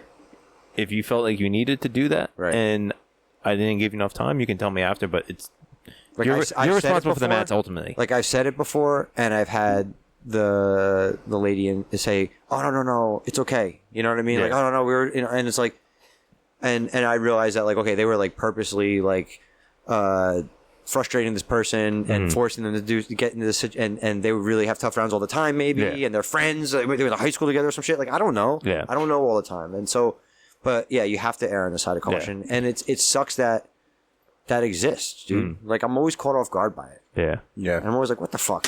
Yeah. You know? But now it's like in the morning classes, especially, I try to make sure like who's rolling with who. Mm-hmm.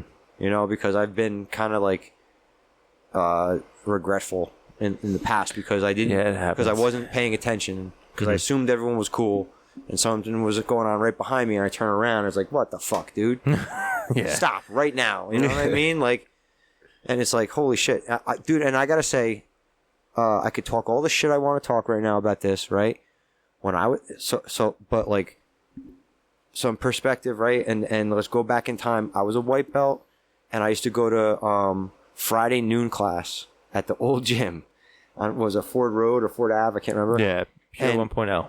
And Campese used to teach Friday noon class, and I went there, and it was a small class, and he had me match up with the only girl who was in class.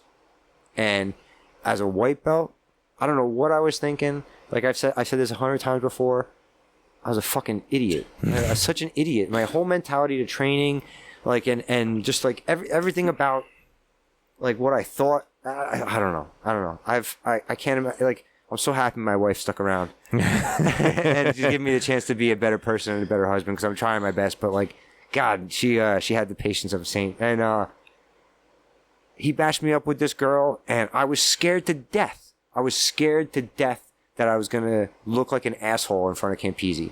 Like, I thought so highly of him, and I was so impressed by him as a martial artist, as a jiu-jitsu guy, because he was a fucking killer. He's a purple belt. And he was a straight killer, and I was a white belt, and I was not.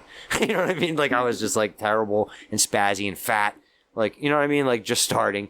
And like, I totally took this girl's back and choked her out like a fucking asshole. Totally. And Campese was like, okay, you go with this other guy now. And then he just fucking pieced me up for the rest of the round. He must have fucking seven-tapped me like brutally, roughly. And you know what? Good. Yeah. Fucking good. I deserved that shit. And I realized, like, you know, that was one of the many lessons that I fucking needed. Yeah. Right? Well, hold on a second. That goes into like the next, everything we're saying goes into the next one. And, bro, you live and you learn. Dude. You're not a bad person. 100%. If you kept doing that, then you're an asshole. And I've had conversations with so many people early on who are now like my bros. Yeah. And where I had to be like, yo, chill out, dude. I'm not here to be abused. Like, you're just pulling on my head. This isn't even a thing. Yeah. Like, get off, stop. You know what I mean? This is ridiculous. Yeah. You know? And now they're like the coolest guys who are super technical. Like, I've had that conversation, I don't know, a lot of times. And we all have to go through it. Well, it goes to this next one. When training, don't hurt one another. It's training. It's like, yes, you have your rivals that you want to beat, right? At the same time, don't fucking, what are you pulling in your head for? What are you choking people? Right. Well, choking people out is actually... That's what we're here for. No. With the exception of the story that you said with the girl. The choking people out is on the guy who or girl who should be tapping. I will 100%. Oh, I didn't choke her unconscious. Did I imply that? I'm sorry. Oh, I just tapped her out. No. Okay, because when you said choke out. Okay, let me back that up, please. Oh man, I hope I didn't mean to imply that. Dude, that's why I started like sort of. But I took her back, I knew you were saying. and I wasn't going to lose it. Yeah. Like, I was like, okay, I'm going to win. Like, I have to win. Like, I can't get beat by this other, because she was a white belt too. Yeah. I was so ego driven, so terrified, right? And it's like, yo, if I had just been cool, and if she had tapped me out, I would have earned more respect from Campese than any fucking technical move. Does or Campese jiu-jitsu remember thing. this? No, I doubt it very much. I've told him about it before. Oh, that's funny. I've told him about it before, and he looks at me like he doesn't remember, because he's probably done that 100 times. Yeah. He's probably done that so many times, right? Does that girl still train? I don't think so. I don't want to say her name, but Of course not. Yeah. But yeah, I don't believe You so. say it off She's there. not at the gym or anything currently, Yeah. that's for sure. Wash your ass or use deodorant before you train. See, folks, why I'm being redundant? Wash your ass. Please wear deodorant. Don't come in smelling like an onion. Same goes for your ass. Wash your ass. That's Coach Quay. This one is unreal. If anyone does this one, I've got questions. My wife, bro. With the expression. Dude. Maybe she could be in her family. You could be her cousin. Is she Italian? Yeah. Oh, for sure. But from Brooklyn, not like... Brooklyn, yeah. I mean, you're much more close to Italy. But they emigrated to Brooklyn, so... Yeah. Don't train with staff. Covering it with tape isn't helping anyone. Who the fuck does that? I know a couple people off the top of my head. I know one particular person. Isn't that a deadly disease? Yeah, it's really Certainly stupid. can be. And we've had people in the gym who've had really, really tough bouts with it. I think Andy himself had a tough bout with it last year. Bobby Weiser 100% has fucking been off the mat and for let me clarify months because of it in the past year, I think. Let me clarify. Obviously, if you get staph, I'm not ridiculing you because that just happens. But if you decide that you want to put tape over it to train, that's wild. No, look. I mean, getting it and like dealing with it at home. I'm saying they're the victims. These people who've gotten it, and like you know, in conversation, like I've had conversations with people who have been involved in martial arts for a long time. Craig and Andy. You know, it's generally the general understanding is that most of this stuff comes from person to person. Yeah. You know, I mean, we clean the facility. Yep. You clean your equipment, and you can certainly get it from your equipment. Gloves and shins and stuff like that, right? You can get, certainly, right? Hockey players get it because of the gloves and shit like that and because of their equipment, you know, but... Your lacrosse gloves were nasty. Still got them. Right. Dude, most of this stuff is person to person transmitted, and so it's like when you're getting it from your training partners, man. Yeah. You're getting it from your friends. It's like, hey, man, you're giving it to your friends. Like, you know, like, are you going to make your friends sick or like, God, you know, if you spend 5 minutes online looking up like disgusting staff pictures, bro, like yeah, it's bad, oh, and it can get bad. You'll have to meditate real after bad that. quick. Let it go, you know, get some scar. Like, you know, you're gonna see everything through the lens of staff after that, bro. It's disgusting. It's Don't really train if you have staff. It's really bad, dude. Get on the meds, do what you have to do, clean it up, and then you can come back. Don't worry about my it. brothers had to deal with that shit, and like, it just sucks, dude. If you train for a significant amount of time, it's a matter of time before you've experienced it. I haven't had it, man. I'm lucky. I've had ringworm a few times, and that sucks enough. But man, nothing like God. Like, all right, what else we got? So this one is the same person as two, and this one is actually you're done, bro. His second one I'm gonna explain it. The first one is good, not killing the new guy unless they kill you first. Okay, awesome. Getting tapped by your boy during his first session rolling. Now let me explain this one. Took my friend. He's calling me out. Okay. Now I took my best friend. So for those of you who know me, you know who wrote this, and he's busting my balls. Took my best friend to an open mat as his first thing ever. And I told you, dude, this is probably the worst thing you're gonna come to. There's gonna be 150 people on the mat. He's like, no, I'll come anyway. So he comes. Obviously, I'm not trying at all. I'm rolling with him. I am like policing him. I had like 3 rolls with him, right?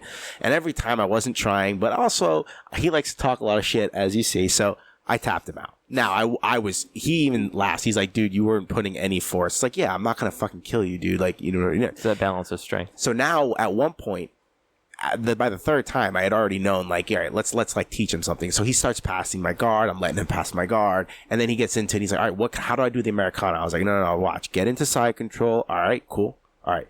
Grab my position, my hand this way. Okay, perfect. Release from my head. All right, awesome. Pull me in. Awesome. Pull up. And then I was like, keep going. Tap.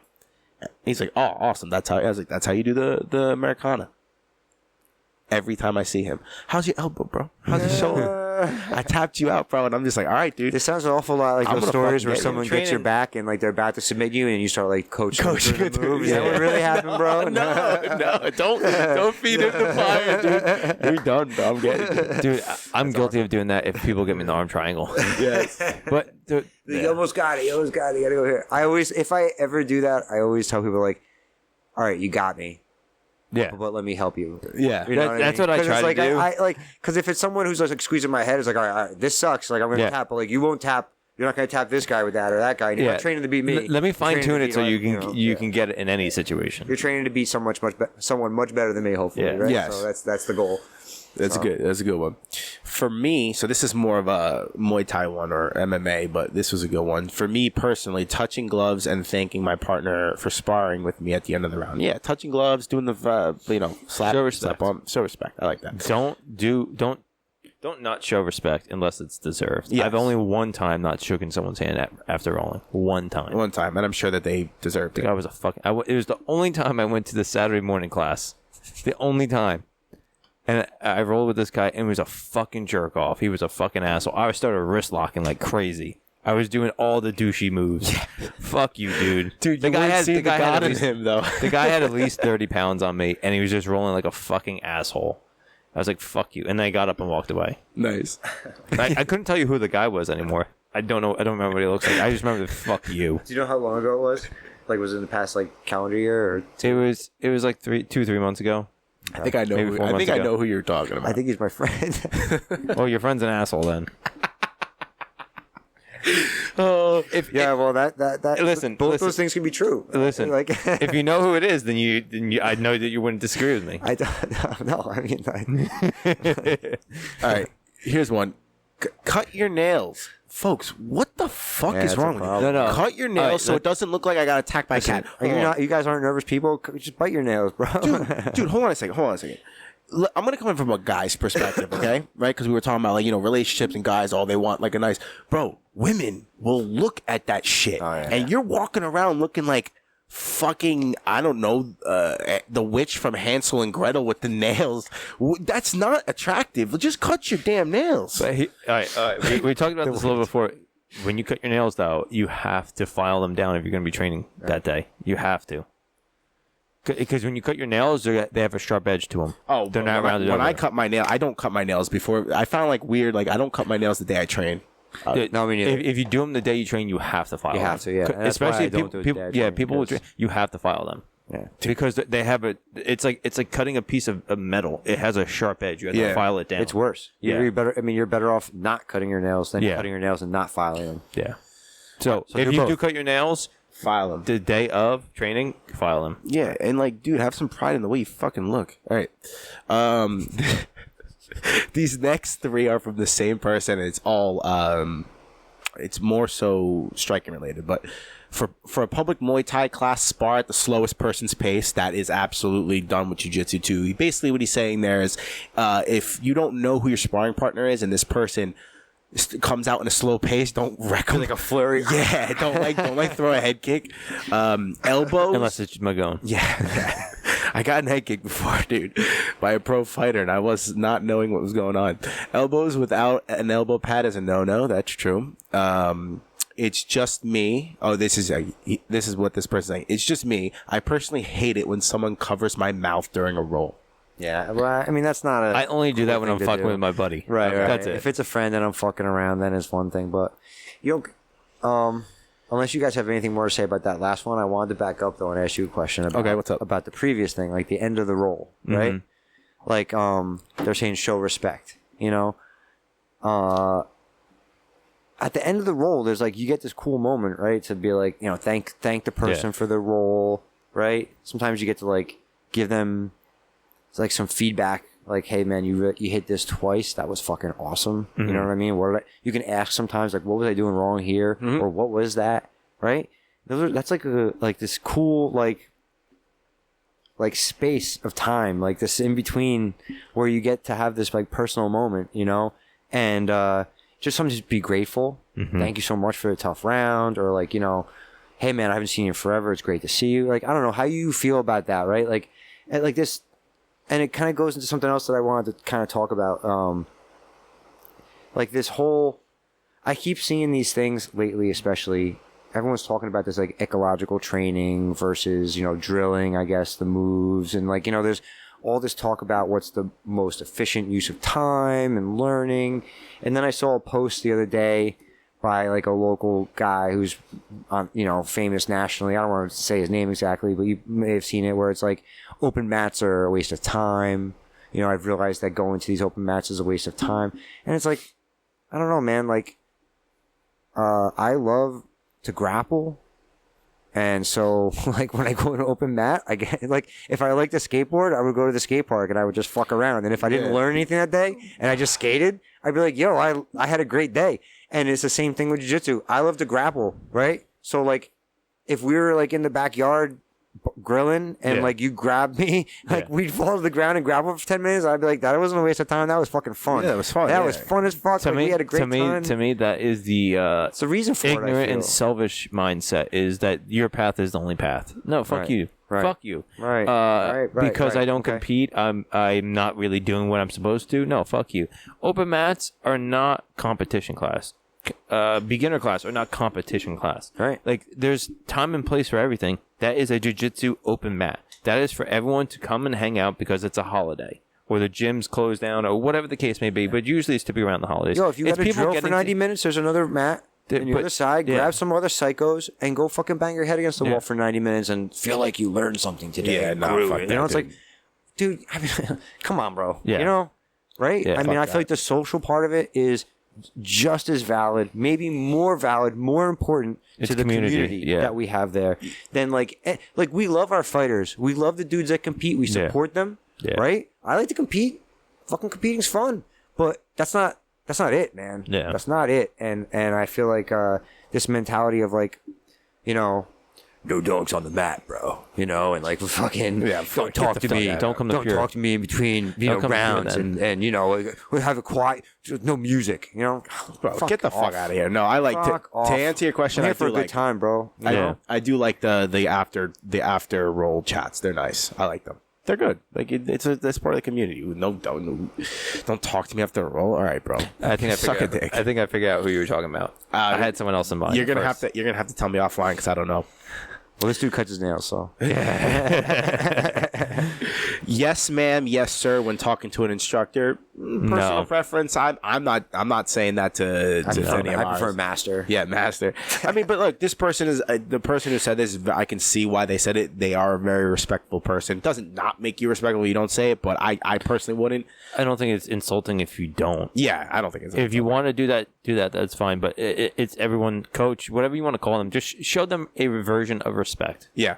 And it could just be, hey, Mikey, can you show me this? Hey, thank you for teaching. Whatever. Yeah, Just don't be like, yo, show me this. Come here. Like, you know, there's a difference. They set the tone. Andy and Mikey set the tone in that place. Like the first time I was there, I was like, I'm sorry. What should I call you? Yeah. And he was like, call me Andy. Call me Mikey. That was it. Yeah. I was like, That's it? which side of the, you know, what color gi am I allowed to wear? And they laughed. Like, dude, you can get any color gi you want. I don't give a fuck. You know, it's like, okay, you guys set the tone. This is your gym. Yep. Exactly. Yeah. And that's why they have 500-600 students. Yeah. Damn straight. This one actually ties into the other one before. I don't know. I just found out you're not supposed to muffle people, even if it's hilarious. It's hilarious. You can. It's a legit move. It is. It's just But maybe does that go back to this other person's don't try to hurt one another? It's just training. yeah. Well, I mean, it's the same thing as choking someone. Yeah. I told some kid at Toro this week that I was like, there's no more, what did I say? No more is muffling your sister or any of the other students at all. That's fucking hilarious. Because that's like the one day I was like, I try not to let the siblings go against each other because like if it doesn't go well, that shit goes home with them and it's fucking rough, you know? But you know, sometimes you have two kids that are the same size and like no one else is close. And it's like the third round. And like, okay, you need a hard round. So I was like, can you guys get along together? And they were like, yeah.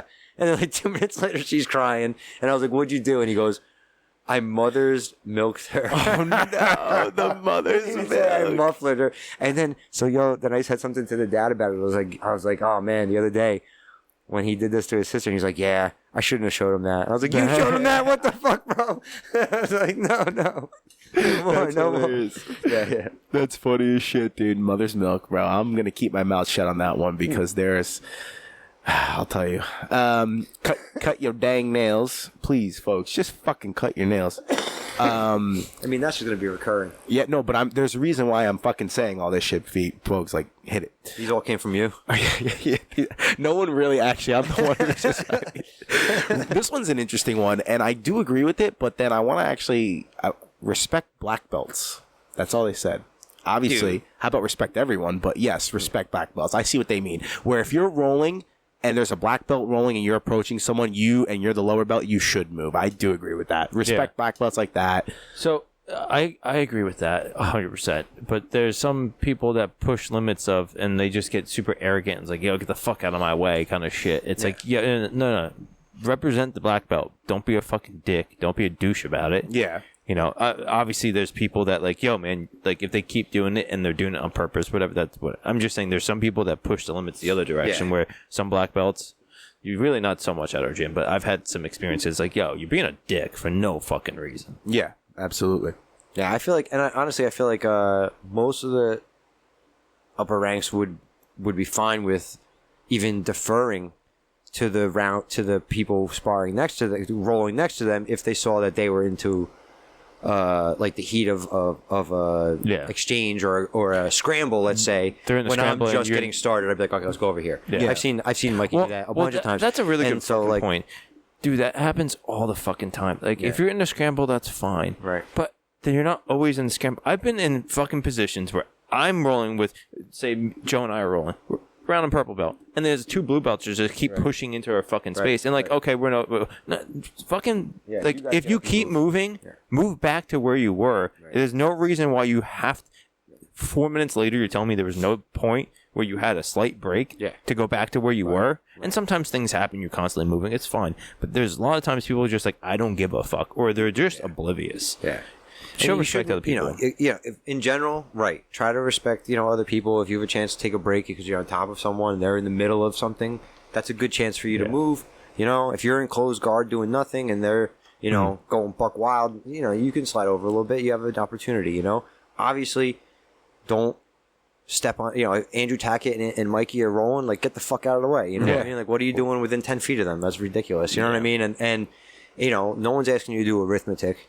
Right? Like, how many? All right, here's a brown belt and a purple belt, or a black belt, and you know what I mean? Use common sense. Be cool. Just get the fuck out of each other's way. You know what I mean? And I feel like it's not an issue. Like, most of the people I can think of at our gym who are upper ranks are super courteous and very much.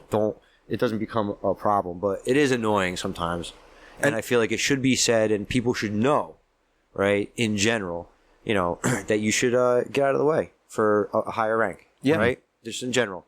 You should. You both of you are vying for a space.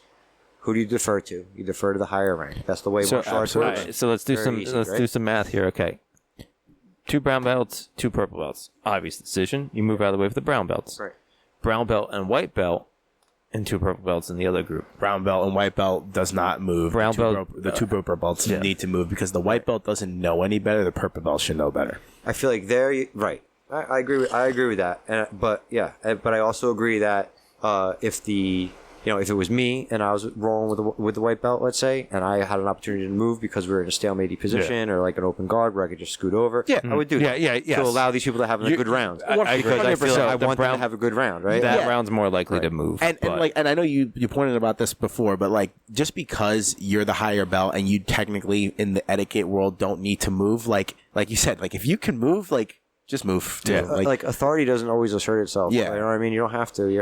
Maybe authority is the right word, but seniority doesn't always have to insert itself. Yeah. Like, respect is given. Respect that's given is way better than respect that's like taken. Forced. 100%. And if you do hit someone, like, apologize. There have been people you'll get hit and they won't apologize. Not a lot at Pure. Everyone usually apologizes, but it's happened because you're in an intense role. Like, I've hit people. Like, I think I hit someone accidentally this week, and I was like, sorry, and then you just get back to the roll. Like, you apologize, dude. Hey, one other thing, because again, something that people probably don't know when they first come in, like we just said, defer and give space to the higher rank. Another thing that I think, everyone should hear and might not be aware of is that we should be volunteering to spray and mop the mat. Yeah. Right? Yes. It shouldn't always be the same 2 or 3 people. It is. It shouldn't be Andy Main. Or Mikey. Exactly. Right? Shouldn't be, generally speaking, it shouldn't be the person who runs the class. I know that might be self-serving because I do run a class, but there's only one, so it's not that self-serving. And I mop plenty. I do. Yeah, I try. help out. It's easy, man. I mean, it's not easy. I'm sorry, but it should be done. It's simple. And it's not everyone has time every day, but when you do have time, do it. If you could jump on it, do it, because it is a lot of times the same people, right? And or sometimes it's no one, and that sucks. If you if you're spraying and then when you finish spraying, you turn around and you see that no one's mopping behind you, and now you're mopping and you taught the class and you sprayed and you mopped. Like, you know, that sucks for me. It sucks for any of the instructors. And you know, it's we don't do a lot in Brazilian Jiu-Jitsu that's very traditional. You know what I mean? You can wear any color gi you want. We bow in most of the time. You know what I mean? It's like not a lot that's required in terms of that, but we should respect our training space, you know? Absolutely. As a dojo, you know, in the traditional sense. 100%. And, you know, they don't ask a lot, you know, but just generally trying to keep it clean and helping out with cleaning the mats, you know, it would just, you know, something that we should do, you know, if you're new to the gym, you know, if you're a white belt or a beginner, it's definitely a good way to get some appreciation and, you know, maybe, you know, strike up a conversation with the person that you're mopping with, you know, and get to, you know, people will look at that and say, okay, this person gives a shit, you know, and happy to have them, you know, aboard type of thing. You know what I mean? 100%. Put you in the community. Damn straight. This next one is a joke because this person doesn't train, but said it. Make sure to whisper compliments in your opponent's ears while you give him that rear naked. That's a good one. These next two are different people, but it's shower before class or the other person don't smell like ass. Like, I don't think you need a shower before the class unless you smell like crap. It's not healthy. You should not shower direct. And listen, if you're coming from like your blue collar and you were digging ditches all day, okay, yes, absolutely do absolutely that. Right. But like, don't smell. Your skin flora loses, like, it's, if you shower and then come train, your skin's not as it's not as healthy. Yeah. Overdoing it with like soap and things like that is going to destroy like the you know, the good bacteria that's on your skin that's required to fight off the other bacteria that we're exposed to all the time. Yeah. If I haven't had staph, or you haven't had staph, or someone hasn't had ringworm or whatever, it's not because they haven't been exposed to it. Yeah. It's definitely not because they have, like, it's because, you know, they have a robust system, you know what I mean, of bacteria that's like healthy. Mm-hmm. And when you use, you know, certain soaps and things like that, like, and you overdo it, you're going to deplete that. You know, everyone should be taking probiotics, man. Yeah. Yep. Everybody, you know, on supplements. You know, Sponsor the show, baby. That's one of the things I take every day. I take it in the morning. I take it at night. Probiotics. For sure, 100%. And there's immunity boosters in here too. You know, it's this is my daily regimen, by the way. Dang, it's serious. Yeah. Clip. So this is next four is the same person. Clip and file finger and toenails. Brush your teeth, mouthwash, or at least some gum. Wash your gi with fragrance beads and wear deodorant. See, guys, you see what the whole theme is. Is that my wife? Fragrance beads? No. All right, you had me at the fragrance beads. What the fuck is a fragrance bead? I have no idea. I gotta use ask context this person. clues, and I'm gonna imagine it's a circular fragrance. Costco has them. You throw it in with the wash, and it's like this white vinegar, bro. There's detergent, there's softener, and then there's fragrance beads. No shit. Because the softener and detergent apparently don't have enough fragrance. The strange and modern world we live in. Yes. Dabbing up when the roll is done. So that's what you were saying about like thanking your partner and having a Unless the guy's a dick. Unless the guy's a You dick. should always do it. Unless the guy's a dick and Phil's friend. Dude, my brother will tell people he loves them after he rolls. Yeah. All the time. Yeah. So it's like, it's a moment, dude. Yeah. You know? The last one. This is the last one we're getting to here, folks. So we're done here. Can you guys guess what it is? Wash ass. No. Wash your gi and cut your nails. Who is not washing your fucking gis? I can't. Not washing the gis is rough. Dude, that is disgusting. Rough. Think about that. How could you get away? I mean, I don't understand. Like, I feel like if you made that mistake one time, it would be the only time because, like, you would be mortified. Yeah. Like, you'd have to smell yourself. Yeah. Like, I mean, dude, unless you're not like a grown up. I mean, I don't know. Maybe some people don't. I don't know. Even if you don't smell, other people are getting their like. Yeah, you're getting like, if you're making this mistake, then obviously you're brand new. If you're brand new, you're sweating profusely, and you're rolling with people who are brand new, who are sweating profusely, right? Some people, you know, maybe some people get their asses in shape after a while and they don't sweat, but everyone who starts is like, you know, it's a mess, you know. Yeah, it is, man. And you're going to be covered in sweat, you know, and it's gonna be awful. How could you make that mistake more than once? Yeah, 100%. 100%. That's crazy. It's not a mistake at that point. No, at that point, it's You're a like choice. you like to live in garbage or something. Yeah. You know, it's like Naked Gun. Do you know the Naked Gun? I know of it, but I haven't seen it. That's a classic. He's a cop and he goes undercover and like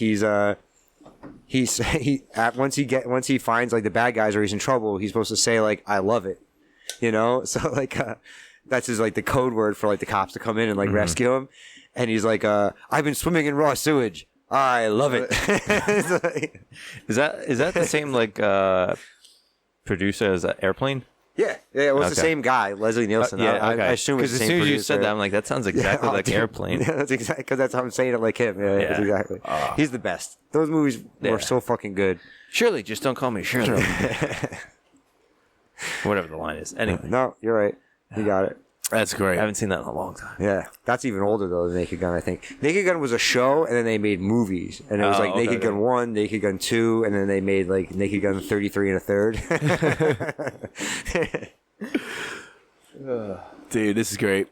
All right, so to wrap up, I guess here, what do you got to say, man? Because you had some deep, before we got into the etiquette, that was a good way to lighten up, but it was good. You got in a nice deep conversation. So, what's your parting words, Phil the Younger, the That's philosopher? awesome. Phil the Younger.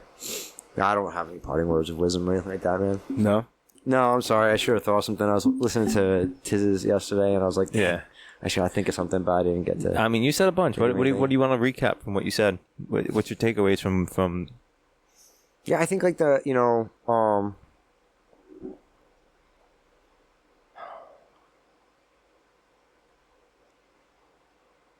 it's hard. It's hard. I like to not sound like preachy or anything, but I'm really Do it. That's what this is for. That's what this segment is. This is your moment to preach. Yeah, I don't think that exactly what I'm trying to say is that you shouldn't strive for things, because I think that there's plenty of things that we should be reaching for, there's plenty of things that are like, that we could make better about, I could make better about myself, that I'm trying to make better all the time.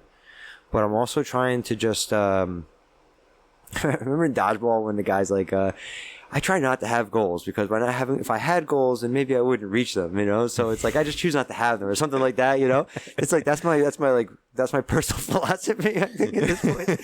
But it's like, it's not like that. It's like, I think that, I get all like stressed out sometimes because I'll feel like, man, other people are, it's like the same old thing, right? I'm a human being. So sometimes you look around you and you're like, okay, am I not doing what I should be doing? Am I not getting and obtaining as much as I should have? Am I going to be okay later? All these things like that. But then, like, I fall back and I'll be like, man, like, I have a happy family. You know what I mean? Like, Yeah.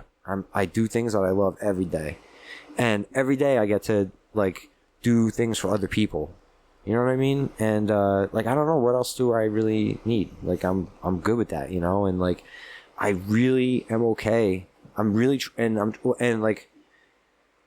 when I think about it and when I'm, really reflecting on it, and I know that the way to be is to try to be okay with what comes. Try to accept what comes, what's on this path, right? And if I just keep, the right mentality, you know what I mean? And try to do what feels right and try to do what's good, I think that, everything's going to like be fine. You know what I mean? Mm-hmm. Everything's going to be fine. And I think that, I'm starting to see like evidence of that in things around me. You know what I mean? My kids are like, you don't want to overstate things or blow things out of proportion or like, say that you think that you're done with the fight, but like things are going well for them, mm-hmm. and like they're really turning into great people, like great kids, and they're becoming great adults. Like they're transforming before my eyes, and so it's like, okay, like something about this is right, you know what I mean? Because the majority of the time that they've been alive, I've been trying to show them by example, Mm-hmm. Absolutely, yeah. So, I'm going to keep doing that. And just, that's enough for me, dude. Like, if I can, like, get them to into adulthood and help them become people that they want, the people they want to be, and fulfill their purpose in life. That's enough for my life. You know what I mean? Damn straight. Love that. Awesome. Awesome. You got anything? Wash your ass. Wash your ass. Cut your nails, folks. No. On the same lines, Phil was saying, the takeaway I had from the wisdom that you were providing was trust the process. Trust the path that you're on. Trust God. Trust whatever high being that you believe in, that they're guiding you on the direction you need to go. And if you hear that calling, listen. Don't fight it. If something comes up, explore it. Kind of see and what's happening with that, and don't shove it down and to deal with it later. I mean, sometimes that's the time and place that you're in. You can't deal with it. That's fine, but don't avoid things. Hit them head on. What'd you say before? The only way is through. Yeah. So That's true. that's me. Somebody to eat that shit sandwich. Yeah. There's no coincidence. Time to suck today's dick is how I usually like to say it.